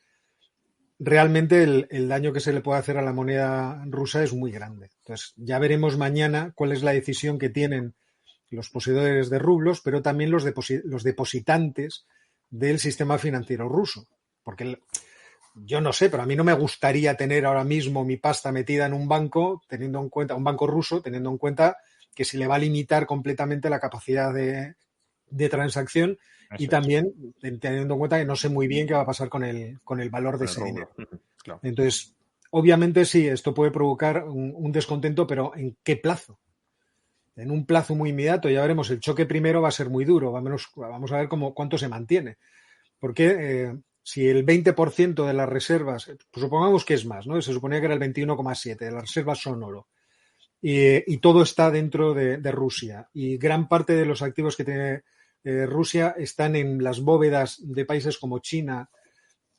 Quizá la situación de Rusia pueda solventarse, quiero decir, pueda navegar este mar tumultuoso de forma que esa posición de fuerza no la pierda. A mí lo que más me preocupa es lo que hablaremos al final, es cómo va a percibir esa cúpula que está comandando ahora mismo el país esa situación, la situación de que le van a cerrar pasos por todos los sitios y cómo dentro de este discurso maximalista que ha planteado Putin, en el que Rusia está rodeada, no es admitida como un socio más y además cada vez está más presionada, necesita salvar el futuro del país por el medio que sea. Entonces, este es el problema, hasta qué punto van las sanciones a modularse, teniendo en cuenta la presión que también puede ejercer desde el otro lado Rusia, porque no le hace falta tirar bombas atómicas, podría cortar el gas y, oye, eso ya sería una buena medida de presión. Sí, sí. Nicolás. Sí, a ver, yo creo que las sanciones las daban por descontado, ¿no? Porque los europeos jugamos siempre, digamos, al póker con todas las cartas de boca arriba. ¿Tú crees que estas pero no estas, exacto, eso es lo que iba a decir. Porque yo tampoco me las esperaba, ¿eh? Quiero decir que yo creo que esto que ha pasado en las últimas 12, 24 horas ha sorprendido a todos, o a mí por lo menos, desde luego. O sea, y esto sí que no las esperaba con esta contundencia, ¿no? Porque hasta ahora las sanciones que ha puesto, los paquetes de sanciones que ha puesto la Unión Europea, que eran por anexión de Crimea y después por el derribo del MH17, eran sanciones muy orientadas, muy enfocadas y que precisamente buscaban no causar daño a la población rusa. O sea, tenían este objetivo, porque cuando la gente habla, el tema de los alimentos, las frutas, productos lácteos, etcétera, todos eran contra sanciones rusas, no eran las sanciones de la Unión Europea, que a veces la gente lo mezcla y hay que tener cuidado con eso, porque no, esas sanciones no están puestas por la Unión Europea, eran las contrasanciones rusas, ¿no? Contra productos alimentarios europeos, que es el impacto que hay aquí en España, básicamente, ¿no? En esta cuestión. Pero, sin embargo, esto también es importante señalarlo, aunque estaban concebidas no con el ánimo de hacer ningún daño a la población civil o a la población general rusa, en el Kremlin eran percibidas como un elemento escalatorio de guerra económica. Y esto es este tema de asimetría de percepciones. Es decir, en Bruselas, cuando ponían estas sanciones era, te estamos diciendo esto porque vas por el mal camino, un poco como el profesor o profesora que le dice al alumno, estás yendo, no, por ahí no vayas, porque si vas por ahí te elevaré el castigo, ¿no? Pero en Moscú no las interpretaban así, las interpretaban con un elemento escalatorio en un marco de guerra económica. Y ahora vamos a tener este contexto, ¿no? Y ahora van a ser claramente percibidas en ese marco, porque Putin es un hombre de fuerza, es un hombre de acción, ¿no? Digamos, los elementos también emotivos, sentimentales, emotivo-poéticos, juegan en su pensamiento y en sus percepciones y no, digamos, prioriza otras cosas, como comentaba el otro día un colega ruso, ¿no? Que me lo comentó, mira, me lo sabéis que me tiene una conversación, ¿no? Prioriza lo que interpreta como la supervivencia antes que el bienestar, ¿no? Esto siempre ha sido así. Pero Putin, a pesar de todo, siempre le ha dado mucha importancia a la estabilidad macroeconómica, ¿no? Y siempre dentro del Kremlin hay un pequeño grupo, le vamos a llamarlo liberales del régimen, que no son liberales, tu rayo seguro, digamos, a lo mejor sí. No tendrías discrepancias con ellos, ¿no? Pero sí son economistas muy solventes, ¿no? Hay gente que entiende cómo funciona la macroeconomía y le han dado esta estabilidad a Rusia, ¿no? Y son parte de quienes le han ayudado a que Rusia lleve 2 años preparándose para esto, ¿no? Y haya acumulado más de 600.000 millones de dólares, ¿no? Si no recuerdo mal, de divisas para sortear esto. Ahora bien, como las sanciones que han llegado son tan potentes, pues no lo sé, veremos, ¿no? Pero lo que apunta Óscar es una posibilidad, en mi opinión, muy real. si controlan el territorio, si acaban controlando más territorio ucraniano o si deciden activar esa clave, ¿no? Porque para mí digamos, posponer, porque ya veremos si cancelar para siempre, sí, pero bueno, digamos, suspender de momento la certificación de una infraestructura que ya está construida, eso lo ponían y esto lo puedo decir así porque lo he publicado antes de estas fechas, ¿no? No era nuestra carta, no era nuestro as en la manga, ¿no? Aunque se haya anunciado rápidamente. Porque es la óptica de los rusos, es lo que dice Óscar. O sea, desde luego el debate en Rusia era, bueno, vosotros haréis esto, pero nosotros cerraremos el grifo, ¿no? Y aquí la clave es, claro que les hace daño a ellos también, pero su perspectiva es saber quién aguanta más. Sí. Y su perspectiva es, puede ser incorrecta, pero su perspectiva es que ellos van a aguantar más, que están más acostumbrados, que pueden controlar más a su población, que su población está más acostumbrada a las dificultades y, bueno, adaptarse a lo que manda el poder y esta es su perspectiva. Ahora bien, entramos en tierra desconocida. Esto ya veremos, ¿no? Ya veremos si imponen ellos también unas medidas también reactivas muy fuertes o deciden intimidarnos militarmente, que tampoco es para nada descartable. O sea, ese es un escenario que hay que considerar muy seriamente. O sea, que ya veremos, De hecho, bueno, por no extendernos más en el tema de las sanciones, que además, bueno, yo hoy, desde un punto de vista económico las he analizado en el canal, o sea que los espectadores que quieran saber algo más ahí las pueden estudiar, pero creo, sinceramente, y a mí es lo que más me preocupa en estos momentos, y tú mismo lo deslizabas ahora, Nicolás, que creo que el gran tema, y no quiero que perdamos minutos sin hablar de él, es hacia dónde puede degenerar todo esto. Quiero decir, hoy Putin... Lo primero que os quiero preguntar es casi por qué Putin ha enseñado la carta nuclear tan pronto. Es decir, esto no lo sé, de estrategia militar no sé, pero no debería ser algo que se deja para más adelante, porque ya, digamos, movilizar el armamento nuclear y sacarlo tan a la palestra, pues a mí me ha sorprendido, ¿no? Luego esto llega con rumores, que no sé, Nicolás, si tú tienes más información, de la destitución del jefe del Estado Mayor General de Rusia.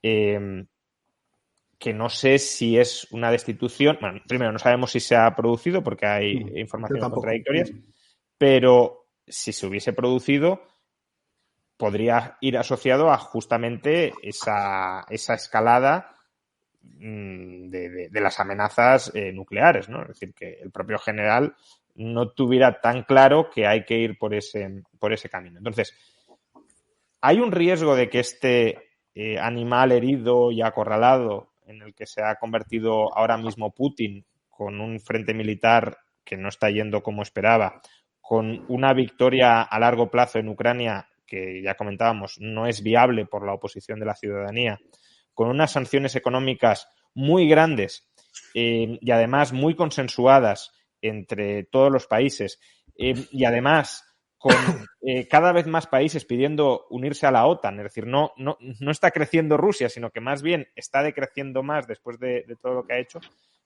¿Cabe la posibilidad de que haya una ofensiva nuclear o que se utilice en algún momento armas nucleares y que eso degenere una escalada mayor? ¿Ese es un riesgo real?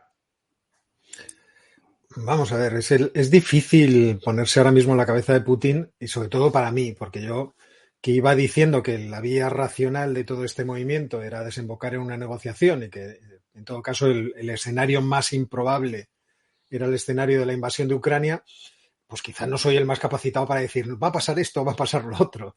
Lo que sí estoy convencido es que lo que ha ocurrido ayer, sábado, las sanciones que se han puesto encima de la mesa, la aceptación de las sanciones a través de SWIFT y atacar al Banco Central de Rusia han cambiado mucho, han dado la vuelta completamente a la situación que se estaba planteando. Hasta ese momento yo entiendo que Putin estaba muy tranquilo, porque lo que estaba viendo es que en el fondo nos íbamos a chantar. Y una vez achantados, pues lo único que tenía que hacer es entretenerse en tratar de controlar efectivamente el país, hacerse con él y tener ese espacio geográfico que tanto ansía y que en su mente es una especie de revancha respecto de la historia que vuelve a situar a Rusia rompiendo todas las reglas del orden internacional que estaban establecidos y tratando de establecer unas nuevas. Entonces, desde ese punto de vista, creo que efectivamente poner las bombas atómicas encima de la mesa viene dado por este nuevo movimiento de Europa. De hecho, es que a lo que estamos asistiendo es el comienzo de una escalada que ha empezado muy alto. Es decir, claro, a eso me refería. Sí. Claro, Rusia ataca directamente sin ninguna razón. Es cierto que ha construido un relato superferolítico que se han creído pues, grupos muy activos de publicistas que andan por ahí por las redes, pero todos hemos asistido a cómo la negociación fue una filfa, fue un timo, fue un espectáculo que planteó Putin sencillamente para poder construir ese relato, para poder presentar dentro de una opinión pública suya y que le sigue a nivel internacional que ellos estaban justificados para hacer una barbaridad como la que han hecho. Entonces, desde ese punto de vista, la subida de tono en las sanciones es respondida por una subida de tono en la amenaza que presenta Putin. Si nosotros no nos bajamos de ese barco y nuestras sanciones producen efectos muy, muy duros sobre la economía rusa, todas las declaraciones que ha hecho Putin previamente apuntan a que estará dispuesto a hacer cualquier cosa para defender a su país. Y yo me temo lo peor. De este individuo. Antes de que conteste Nicolás, una declaración de la televisión pública rusa que recogía el corresponsal ruso del Financial Times, que yo creo que es bastante escalofriante, pero que va justamente en esta dirección que os estoy preguntando. La frase textual ha dicho: nuestros submarinos pueden lanzar más de 500 ojivas nucleares que destruirían gran parte de Estados Unidos y la OTAN.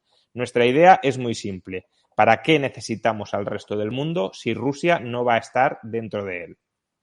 Ese es el tono de los mensajes que se está lanzando desde la televisión pública rusa, obviamente con la connivencia total o dirección directa de Putin. Entonces, ¿esto es meramente un farol o no es solo un farol?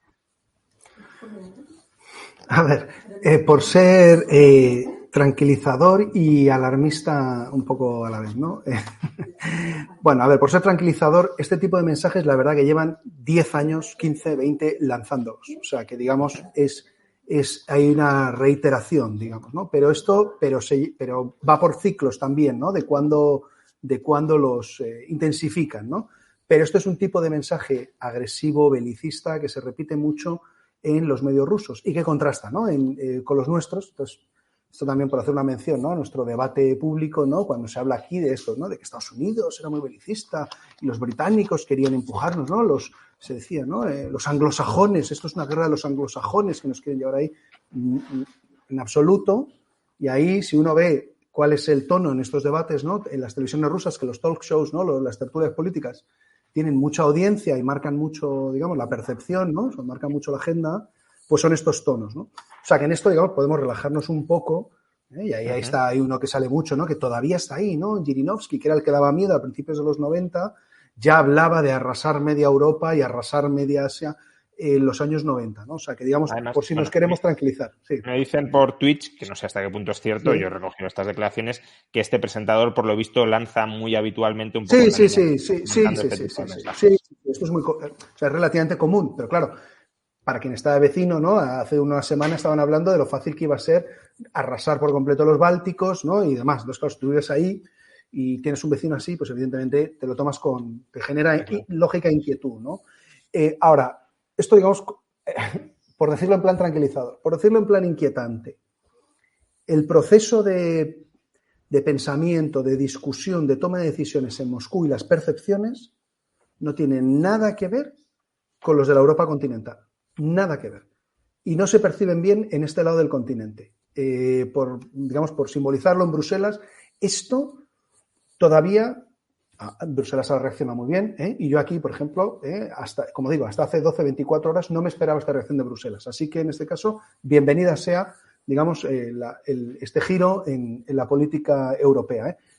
Pero, bueno, veremos si ha cambiado a partir de mañana, lunes, ¿no? Si empieza una nueva era, no lo sé. Pero hasta hace 12, 24 horas todavía, desde luego, aplicaba esto que estoy diciendo de serias dificultades para comprender las percepciones dentro del Kremlin. Comprender las percepciones del Kremlin, que también ese es más un error, pues un poco de lo que hacía referencia a Óscar, ¿no? no es repetir la narrativa victimista y propagandista del Kremlin, es conocer realmente cuáles son sus percepciones y qué elementos pesan en su toma de decisiones, ¿no?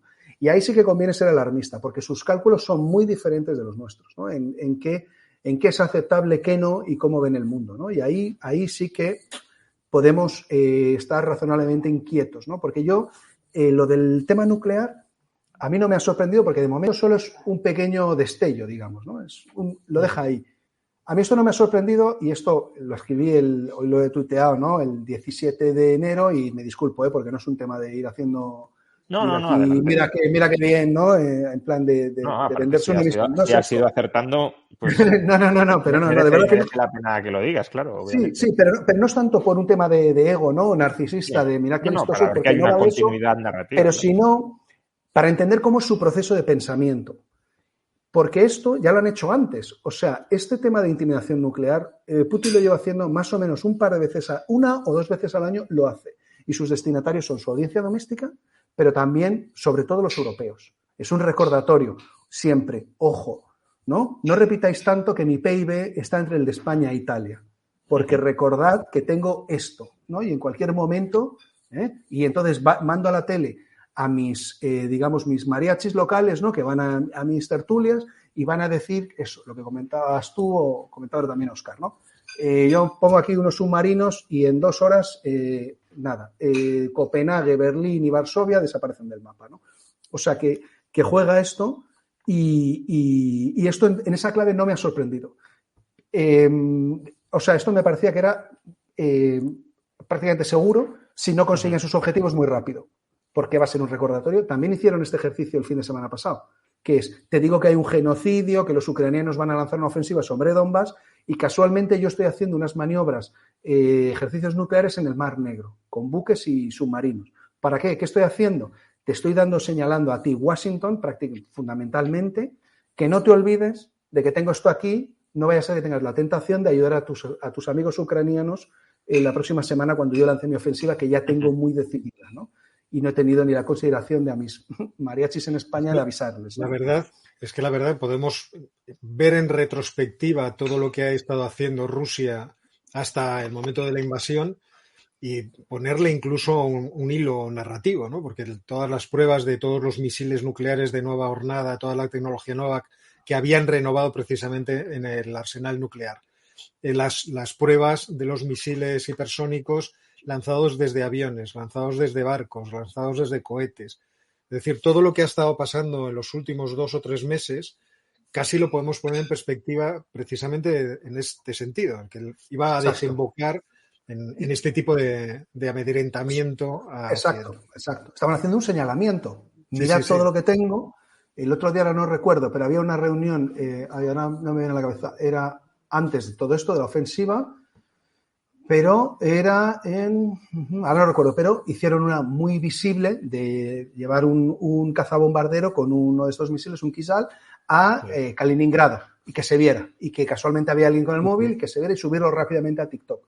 Te estoy dando el mensaje, ¿no? El discurso de Putin cuando anuncia las armas que tiene, las nuevas armas que son imparables, que podemos lanzarlas a través del Ártico, por lo tanto pueden llegar rápidamente a los Estados Unidos. En fin, es una narrativa claramente muy agresiva que ahora tiene todo el sentido porque estaba preparando el camino. Totalmente. Y eso, perdona, sí, disculpa que te he interrumpido. Y eso demuestra, en fin, otras cosas, ¿no? Si puede llegar por el Ártico y como la Tierra de momento, los que pensamos que es esférica, seguimos siendo mayoría, ¿no? Pues entonces determinados dispositivos en Europa o incluso en España, pues no son ofensivos de cara a Rusia, ¿no? Que llevan muchos años convenciéndonos de eso, pero como la Tierra sigue siendo redonda, para llegar a Estados Unidos los misiles normalmente van a ir por otra vía y no sobrevolándonos. Y un comentario que preguntabas también, Rayo, sobre el tema de Valery Gerasimov, jefe del Estado Mayor, figura muy reconocida y respetada fuera, mitificado también fuera, en parte, ¿no? Porque desde luego un tipo muy respetado, por buenas razones, digamos, un respeto merecido y ganado. Lo ha ganado. No, la verdad, en este momento he oído también esto, he visto también esto, pero no lo sé. Desde luego, el anuncio de Putin del tema nuclear estaban ahí los dos, Shoigu y Gerasimov al lado. O sea que si la destitución ha sido Por eso, pero que si lo ha destituido ha sido después de eso, porque estaba ahí en la mesa. A mí, la verdad, me sorprendería, pero veremos, igual mañana se confirma y era así, pero me sorprendería, o sea, si ha sido eso, yo creo que sobre todo sería un reflejo entonces de que la primera ofensiva, la primera oleada ha fracasado y que el plan era precisamente tomar Kiev al asalto rápidamente. O sea, sería un castigo en esa medida. ¿Pero sería un castigo por eso o sería una forma de...? O también, claro, si el otro de repente, esto, desde luego, no lo podemos saber, la verdad, no lo sé, obviamente. Si fuera esto, sería tremendo porque entonces sí que podemos ver más desafecciones en cadena. Porque si lo que le han pedido, si la orden que ha dado Putin, ojalá no sea así, pero si la orden que ha dado Putin es a por Kiev con todo y su jefe de Estado Mayor se niega a cumplir esa orden, o sea, si eso ha sido así, malo. Incluso si no ha sido así y la percepción que se difunde es esa, aunque hubiera sido por otros motivos, el que fuera, también puede tener un impacto muy fuerte si luego se produce eso, ¿no? O sea, si luego hay realmente un asalto con artillería brutal, ¿no? Porque destruir Kiev, eso, en fin, para el que la conozca, es una ciudad espectacular y con un patrimonio histórico y sobre todo de índole ortodoxo religioso espectacular. El monasterio de las Cuevas. El monasterio del Labra es impresionante. Entonces, cualquiera que rompa un ladrillo no será perdonado por eso. O sea, quiero decir que eso no... Que no es la historia de la ortodoxia. O sea, sería es lo mismo, una atrocidad enorme. Que no es lo mismo cargarse una fábrica abandonada de cemento en Donbass que cargarte el Vaticano. Es que son cosas muy distintas, ¿no? Una pregunta directa para Nicolás y cuando quieras te puedes ausentar porque ya te he retenido más tiempo incluso del que me había comprometido a retenerte. Si Putin decidiera pulsar el botón rojo, ¿hay alguien ahí que lo frenaría o Putin tiene el poder absoluto para eso? O sea, ya sé que no tienes una respuesta muy definitiva, pero ¿hasta qué punto puede haber una cierta oposición de los altos mandos que pueda doblegar a Putin o él tiene realmente... eso es inconcebible? A ver, esa pregunta es posible responder con certeza, obviamente, y es pura conjetura. A ver, yo creo que no debemos... no sé, no estoy muy seguro. A ver, es que bombardear Kiev cambia todo, ¿vale? Entonces entramos de nuevo en tierra ignota. Pero cuando hablas de bombardear Kiev, ¿te refieres a bombardearlo con armamento? Lo que ya ha pasado y si pasa... No, hombre, con armamento nuclear, por supuesto. Por eso yo hablo de botón rojo nuclear. Por eso... No, esto creo que todavía estamos lejos de eso. Hombre, llegados a un caso así tan extremo, no lo sé. Esto está muy bien que veamos ahora otra vez todos la película magnífica Juegos de Guerra, ¿no? Que seguro que todos la recordamos, película mítica del dilema moral que plantea eso, ¿no? En cualquier contexto, ¿no? De claro, pero como la mentalidad rusa y del Kremlin es tan distinta a la nuestra, por eso te formulo la pregunta. Sí, pero aún así, yo creo que todavía antes hay mucho rango de escalada, ¿no? De poder hacer daño verdaderamente y doblegar y torcerle realmente la rodilla, ¿no? De partirle la rodilla a los ucranianos. O sea, creo que todavía eso es un escenario muy difícil no sé, me resulta difícil conjeturar sobre eso. Ahora bien, lo que vimos el otro día, este espectáculo grabado y editado, y aún así después publicado, de la reunión del Consejo de Seguridad, tanto la disposición del resto de personas, ¿no? Que forman el alto, o sea, son los altos representantes del Estado, que no son, bueno, fuera quien fuera, ¿no? Pero que no son unos que pasaban por allí y unos indocumentados que pasaban por allí, se supone, los representantes de las más altas instituciones del Estado. Y ahí lo que quedó muy claro es que ahí solo hay una institución, que es el Kremlin, y solo hay un poder, que es el de Putin, ¿no? Y esto, bueno, es un espectáculo que fue un poco sorprendente, ¿no? O sea, yo creo que estaba más hecho, más que para la audiencia doméstica, para la audiencia puramente del universo del Kremlin, realmente, ¿no? Un recordatorio de que aquí mando yo, porque fue un espectáculo muy turmeno, ¿no? Muy centroasiático. A mí francamente me sorprendió un poco, ¿no? A pesar de todo, porque no fue tanto una demostración de grandeza como de aquí mando solo yo. O sea, todos los demás estáis aquí y a ver qué tenéis que decir, ¿no?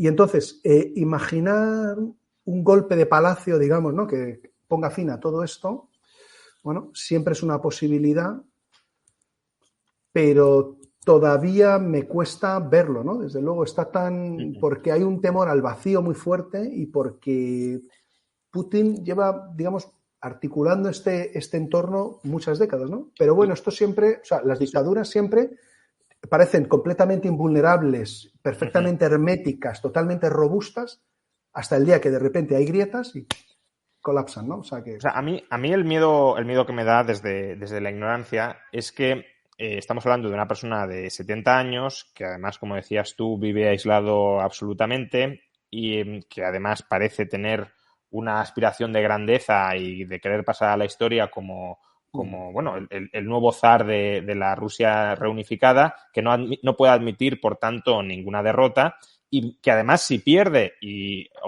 sufre contestación interna, los dictadores o los autócratas tienen una salida muy difícil. Es decir, si no se les busca acomodo en alguna república bananera para que disfruten de su fortuna, pueden ser procesados, pueden ser asesinados, con lo cual la tentación de llegar hasta ese botón rojo nuclear, en el caso de una persona como Putin, desde la ignorancia, insisto, no la veo tan remota o tan imposible, salvo que haya algún tipo de oposición interna que lo llegue a frenar llegado el caso. Y lo que os quería preguntar sobre esto, insisto, Nicolás, sé que me sabe mal por ti, pero... No, vamos a seguir un poco más, venga. Os quería preguntar por esta percepción y también si hay un golpe de palaciego que tumba a Putin, porque esto también me lo han comentado en redes sociales y demás, y os quería plantearlo porque no lo sé. ¿Los recambios de Putin pueden ser todavía peores que Putin?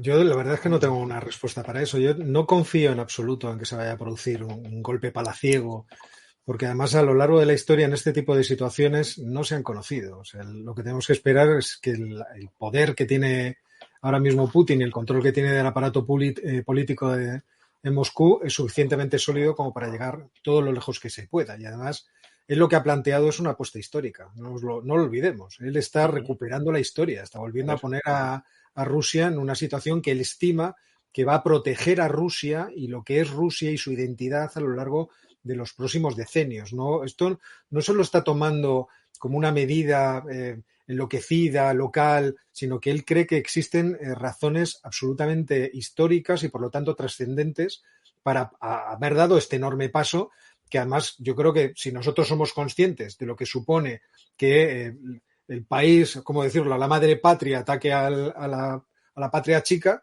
él es mucho más consciente de ello. Es decir, él descuenta completamente todos los sufrimientos y todo el malestar que pueda producirse en Ucrania. Desde ese punto de vista, es un animal ahora mismo muy peligroso, Vladimir Putin. Pero muy peligroso quiero decir que no debemos descartar en absoluto que pueda llegar hasta el final. Y desde ese punto de vista, es verdad que el deseo que podemos tener ahora nosotros o lo que se puede producir en nuestras mentes es que los que están alrededor suyo sean más razonables que él. Pero si ha llegado hasta aquí en un plan tan sumamente elaborado, tan sumamente detallado, hemos de suponer que todo lo que tiene alrededor ha cooperado, ha colaborado a que esto sea así. Es decir, es posible que no todos supieran cuáles iban a ser los movimientos de Putin, pero una vez que invade Ucrania, todos pueden sumar, claramente. Supongo que el gobernador del Banco Central dirá, por eso tenía instrucciones de hacer esto en concreto. Y así todos los implicados en la administración rusa. Luego, yo no trataría de evitar ese pensamiento que en cierto modo es tranquilizador y me pondría justo en el lado contrario, en el lado más extremo, porque es lo que creo que ahora mismo es más probable. Todas las afirmaciones que ha hecho son encaminadas en ese sentido. O sea, que tú comentabas hace nada, Juan Ramón, y está en relación con otras que ha hecho. Si nos echáis del sistema económico ruso, ¿por qué no, del sistema económico mundial, ¿por qué lo vamos a proteger? ¿Por qué no podemos dañarlo? No se nos había ocurrido que nos iba a intentar dañar con bombas atómicas, pero claro, tampoco nos puede intentar dañar con medidas económicas porque no tiene el músculo suficiente para hacerlo. El gas sería cerrar claro, lo único que puede hacer es cerrarnos el gas y eso efectivamente podría producir una recesión en Europa muy intensa. Pero buscaríamos nuestras propias soluciones, igual que él puede buscar sus propias soluciones a las sanciones. Así que desde ese punto de vista yo me tomaría muy en serio lo que está ocurriendo, porque además es un horizonte, creo que es previsible. Y ahora, ¿quiénes están alrededor de él que pudieran descabezarles y suponer la transición?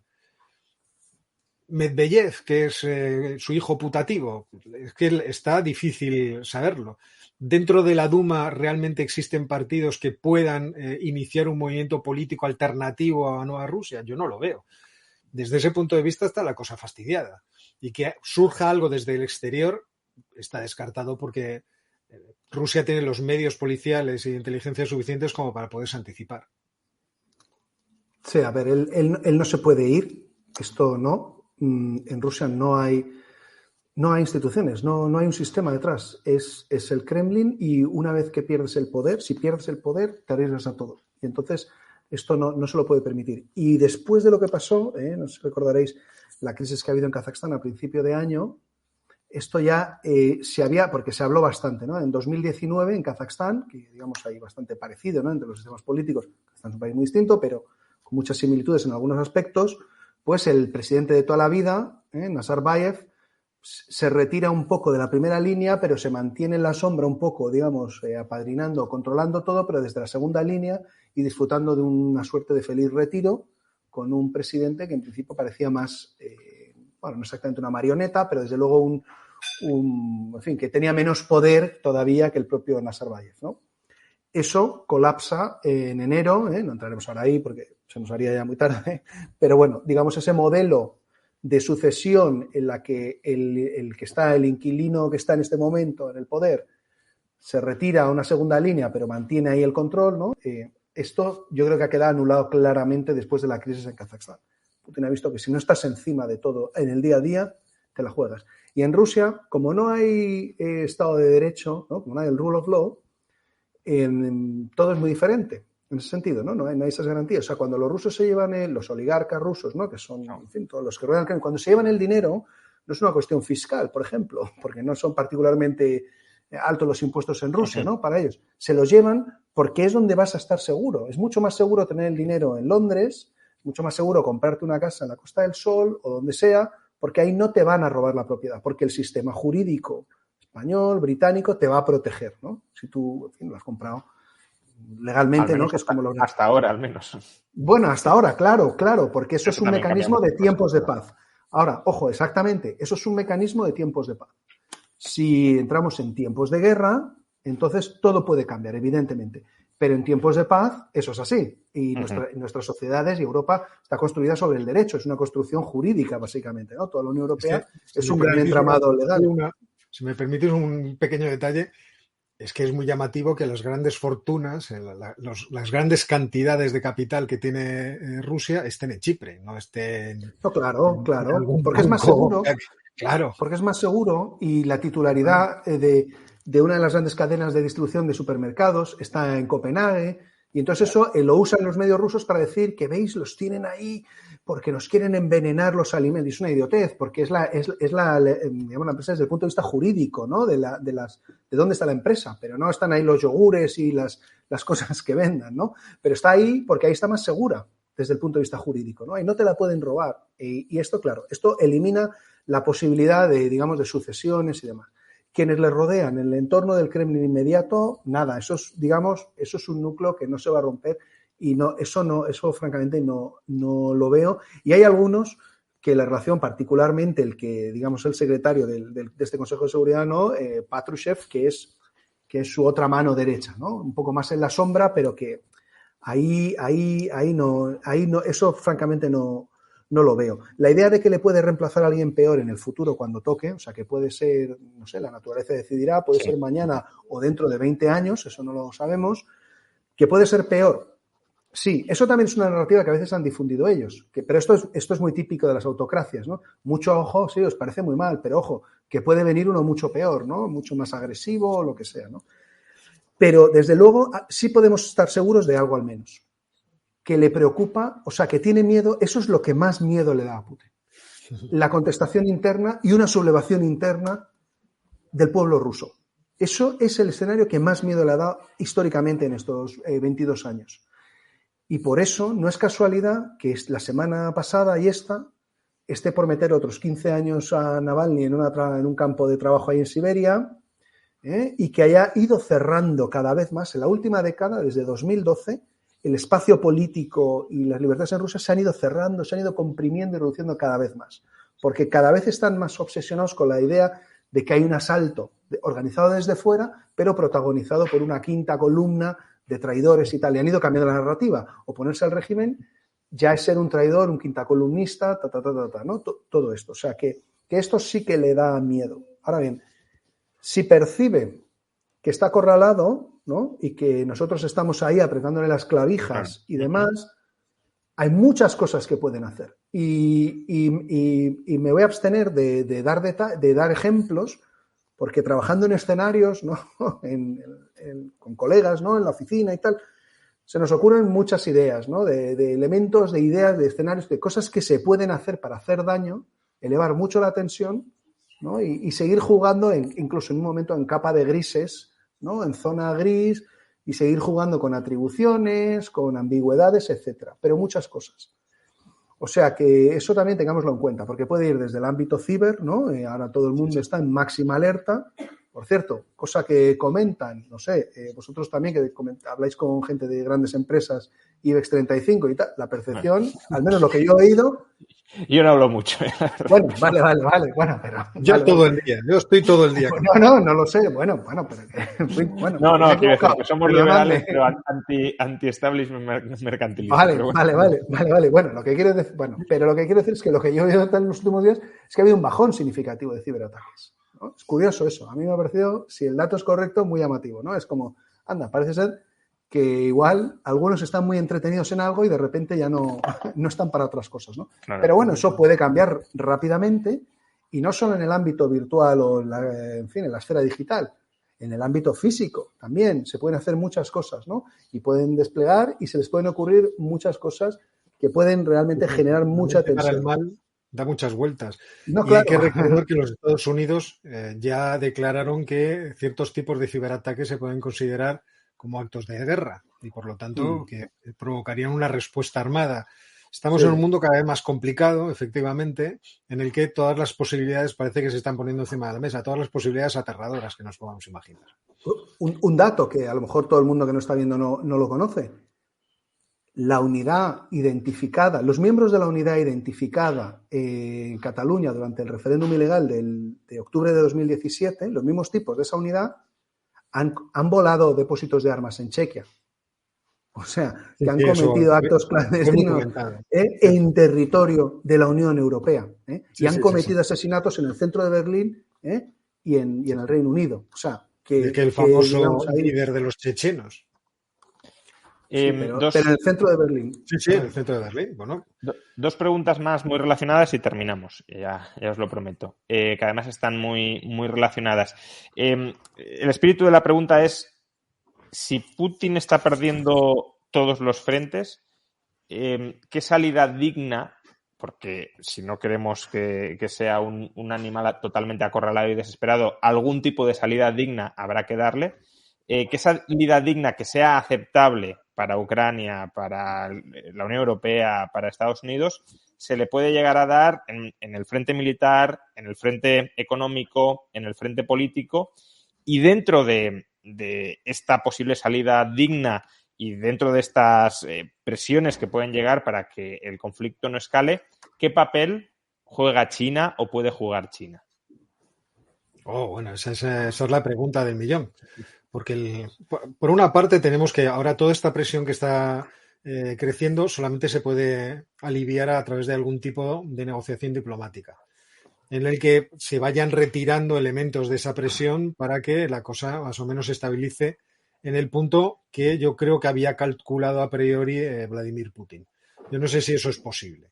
No sé si es posible que, teniendo en cuenta también cómo está creciendo dentro de la opinión pública occidental el descontento contra el régimen de Vladimir Putin, puedan ahora retirarse algunas de las propuestas de sanciones que se han hecho públicas. Desde el punto de vista, creo que estamos en un momento en el que todas las espadas o todas las apuestas se están poniendo encima de la mesa de forma muy arriesgada por todas las partes. Entonces ya veremos si esa presión efectivamente se puede ir soltando a través de una cuestión diplomática. El problema y la cuestión con China es también peleaguda, porque China obviamente ha percibido que la nueva administración de los Estados Unidos ha llegado con la muy clara intención de limitar su capacidad de influir en toda la región de Indo-Pacífico, que además era la apuesta que habían lanzado pues, desde 2009, en donde ya habían planteado ese dominio de todo el mar del sur de la China contra todos los intereses económicos y los derechos internacionales que tenían las naciones ribereñas de ese mar. Desde ese punto de vista, es verdad que aunque a China no le interesa toda esta situación, China está mucho más interesada en el comercio, en que las cosas discurran pacíficamente y que su capacidad de influencia sobre el resto del mundo se produzca a través de la propia fuerza comercial y cultural de su país. También es cierto que esta presión de los Estados Unidos podría en algún momento, no voy a decir alinearse con estos planteamientos maximalistas de Vladimir Putin, pero sí lo que estamos viendo, es decir, una especie de cerrar los ojos, decir, en el fondo la culpa es de los Estados Unidos, esto no se debería hacer así. Bueno, no se debería hacer, no se debe afectar a la soberanía de otros países. Y desde ese punto de vista, que tuviéramos una posición de China hacia afuera aparentemente neutral, pero hacia adentro de cooperación económica con Rusia, porque también le interesa que ese frente o que Rusia siga siendo un elemento importante en este desorden del orden mundial que estaba establecido. Pero esto, como digo, es dudoso, vamos a verlo. O sea, China tiene sus propios planes a medio y largo plazo. No ha demostrado hasta ahora, en mi opinión, ser muy oportunista. No ha demostrado aprovechar oportunidades de repente porque de repente tenga una pequeña ventaja, sino que va avanzando de forma progresiva e implacable en un plan de ir imponiendo esa fuerza a medida que esa fuerza y ese músculo ha ido creciendo. Entonces, ya lo veremos. O sea, el asunto por ahora en el que yo me fijaría es en la actitud diplomática hacia estos movimientos que se está realizando Rusia. ¿Qué tipo de mensajes, que seguramente serán todos especialmente suaves, va lanzando al medio para que Rusia modele o module cuál es el nivel de amenaza o el nivel de escalada al que está dispuesta a llegar? Pues con respecto a la primera pregunta, la verdad que es una pregunta excelente, ¿no? Digamos, ¿cuál puede ser el face saving, ¿no? El que se le puede ofrecer para... Yo aquí diría una cosa, o sea, partiría de una premisa. Yo creo que como europeos y como comunidad, tanto como puramente europeos como comunidad euroatlántica, en este momento, si yo estuviera en un gabinete, mi sugerencia sería lo que diga Ucrania. Estamos detrás de Ucrania. Mientras el gobierno legítimo de Ucrania diga A, vamos a decir A y vamos a estar con ellos y les vamos a estar apoyando hasta el final. Y mientras el gobierno de Ucrania no diga que está dispuesto a hacer ninguna concesión ni a aceptar nada, nosotros estamos con Ucrania hasta el final. Y ya veremos qué sucede, ¿no? Obviamente, o sea que esta sería la premisa que lanzaría. Y en cuanto a Ucrania, si Ucrania decide eso, pues buscar a ver qué se puede hacer, ¿no? Para lograr una salida lo más rápida o, digamos, lo menos dolorosa posible para la población local ucraniana, ¿no? Que, digamos, este sería, en mi opinión, la variable que debería pesar más para acelerar ese proceso. Pero no buscaría ahora, y menos cuando, digamos, el Kremlin no ha dado ninguna señal al respecto, ¿no? Está diciendo, pues, lo que hemos estado comentando todo el rato, ¿no? Está hablando de que si tiene un arsenal nuclear fantástico y que apretando un botón se lleva por delante media Europa. Yo no empezaría haciéndole una cesión de buscarle, a ver, oye, pues te vamos a ofrecer esto y además aquello y además lo de más allá. Yo creo que no jugaría así estas cartas, ¿no? Lo que sí creo que hay que hacer, y es urgente, es tener una mucha mayor capacidad de disuasión nuclear. Ha sido muy importante el anuncio que había este fin de semana de Alemania, sorprendente o impensable hace 72 horas, de que se van a gastar 100.000 millones de euros en modernizar sus fuerzas armadas y que van a duplicar su presupuesto de defensa prácticamente, yo creo que han dicho que ya para el año que viene, pero vamos, en muy poco tiempo, ¿no? Esto es despertar de golpe y porrazo a la realidad, ¿no? Y esto es bueno, pero evidentemente no se puede improvisar, o sea, tardará tiempo, ¿no? Pero hay que elevar esa disuasión nuclear, porque es muy importante. A ver, disuasión hay de dos tipos. O por represalia, ¿no? Es tú me haces algo y yo te voy a dar una respuesta que va a ser igualmente muy dolorosa para ti, muy costosa, o por denegación, de ni lo intentes porque no lo vas a conseguir, ¿no? Entonces, si podemos generar la de denegación, mucho mejor. No siempre es posible, obviamente, pero tenemos que tener esa disuasión. Y ahora mismo no la tenemos. Y esto es un grave problema, porque hasta hace 4 días, para la mayor parte de los europeos, ¿no? Y en la burbuja de Bruselas, la posibilidad de la guerra era inconcebible. Y las guerras como tal. Y eso es bueno en la medida que responde a 70 años de paz y a que el proceso de integración europea está construido sobre la idea de erradicar la lacra de las guerras de Europa. Bienvenido sea. Pero para seguir manteniéndola lejos de Europa, ¿no? Y como vemos, nos enfrentamos a adversarios de esta naturaleza, tenemos que tener también disuasión militar, que incluye también la cuestión nuclear, que es un tema tabú en Europa. Acláralo porque has estado diciendo nuclear y creo que algunos... Perdón. Estoy medio asustado con lo de disuasión nuclear. Perdón, estoy hablando de disuasión militar. Pero incluye la disuasión nuclear, porque Rusia es una gran potencia nuclear. Y por eso el ministro francés no me acuerdo si es el de defensa, creo, sí, quizás es el de exteriores, ha dicho, no se olvide el presidente ruso que la OTAN también es una alianza nuclear, que también la tenemos. O sea, que a ese juego se juega así y nosotros tenemos que tenerla. Y eso es importante. Y es importante fijar bien los términos del debate y no caer en pero la queremos que sea solo europea o en el marco OTAN. Defensa o no defensa. Ese es el marco del debate. Y hay que trabajar en términos realistas de cómo vamos a aumentar nuestra disuasión. Y cuando ya hayamos construido tanto, ya hablaremos en esas fases. Cuando lleguemos, ya podemos hablar más seriamente y en un contexto tocando con los pies en el suelo, de si la queremos más europea o más en el marco OTAN. Esto ya lo veremos. Pero yo creo que ahora es urgente trabajar en esto. Y eso incluye la disuasión nuclear. Es que la disuasión nuclear es precisamente para no tener ese enfrentamiento. No es porque, y además no va a cambiar tanto Europa como para que de repente ahora nuestros ciudadanos, nuestras opiniones públicas y nuestros dirigentes políticos actúen de esa forma. Nadie va a amenazar a nadie. Por eso era un error a mí en entrevistas que me hacían hasta antes de que empezara la guerra. En muchas de ellas, ¿no? Yo trataba de explicar que el marco desde el que estaban formuladas las preguntas, sin decirlo así, en plan profesor que regaña al alumno, ¿no? Pero que estaban mal planteadas, porque no hay dos bandos beligerantes. La OTAN no estaba preparándose, por eso no hay ninguna reacción militar, no había este preparativo en ningún caso. Y Rusia sabía perfectamente que no iba a recibir ningún ataque, por eso también podía concentrar toda su estrategia para envolver y atacar Ucrania. O sea que no hay dos bandos beligerantes, ¿no? Y esto no vamos a cambiar tanto, pero hay que tener esa disuasión. Y con respecto a la cuestión de China, estoy muy de acuerdo en líneas generales con todo lo que apuntaba Óscar. Y yo creo que China ahí puede juega una postura ambivalente, ¿no? Porque evidentemente yo creo que China no quiere un enfrentamiento ni tanta tensión, ¿no? Yo creo que va a intentar aprender también a ver qué lecciones extrae de lo que está pasando en términos de Taiwán, de la credibilidad de Estados Unidos, de la solidez de Occidente. Y yo creo que un contexto tan nítidamente de confrontación y enfrentamiento a China no le satisface, aunque también puede sacar ventajas luego de adaptarse rápidamente, porque una Rusia mucho más vulnerable y dependiente ya estaba haciendo muchas transferencias tecnológicas donde Rusia es competente, que es en los ámbitos que antes también describía Óscar, ¿no? De misiles y demás, ¿no? Ahí los rusos, y también en temas de aeronáutica y tal, todavía los rusos siguen siendo muy competentes. Pues van a ser ahora, ¿no? Esto, digamos, le puede poner más predispuesto a compartir según qué tecnologías con China, ¿no? O sea que ya veremos, pero yo creo que evidentemente los chinos no quieren, ¿no? Una confrontación tan... Pero sí que comparten, yo creo que están jugando un doble papel, ¿no? Porque por un lado están diciendo públicamente, ¿no?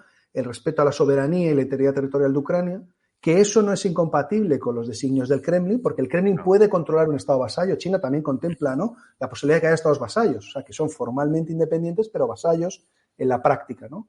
Y al mismo tiempo, en las redes sociales, ¿no? Difundiendo todo tipo de memes, narrativas, ¿no? Tweets legitimadores de la acción de Rusia y diciendo, bueno, esto es todo culpa de Estados Unidos, del imperialismo americano, de la OTAN, etcétera, etcétera. O sea, que está jugando un papel ahí ambiguo, bueno, por estas razones, ¿no? que estamos comentando.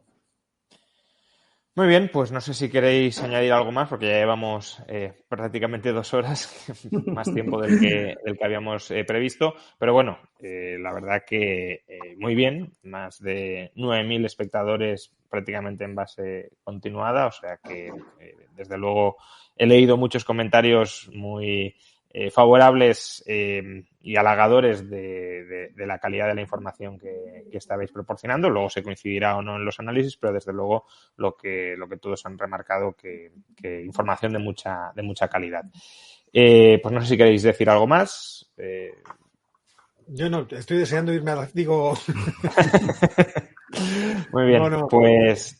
No, yo solo, nada, darte las gracias, Juan Ramón, y encantado de haber tenido esta conversación contigo y con Óscar. O sea, que un gusto.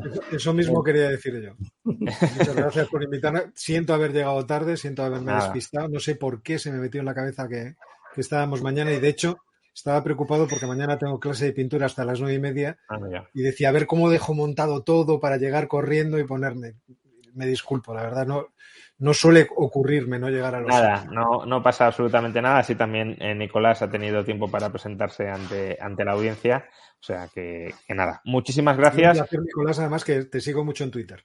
Sí, no, yo a ti también, pero es la primera vez que, si no me equivoco, la primera vez que coincidimos.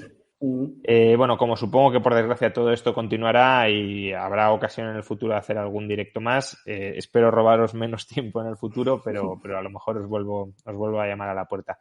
Lo dicho, muchísimas gracias a Óscar, a Nicolás y por supuesto a todos los que nos han acompañado durante estas casi 2 horas de directo.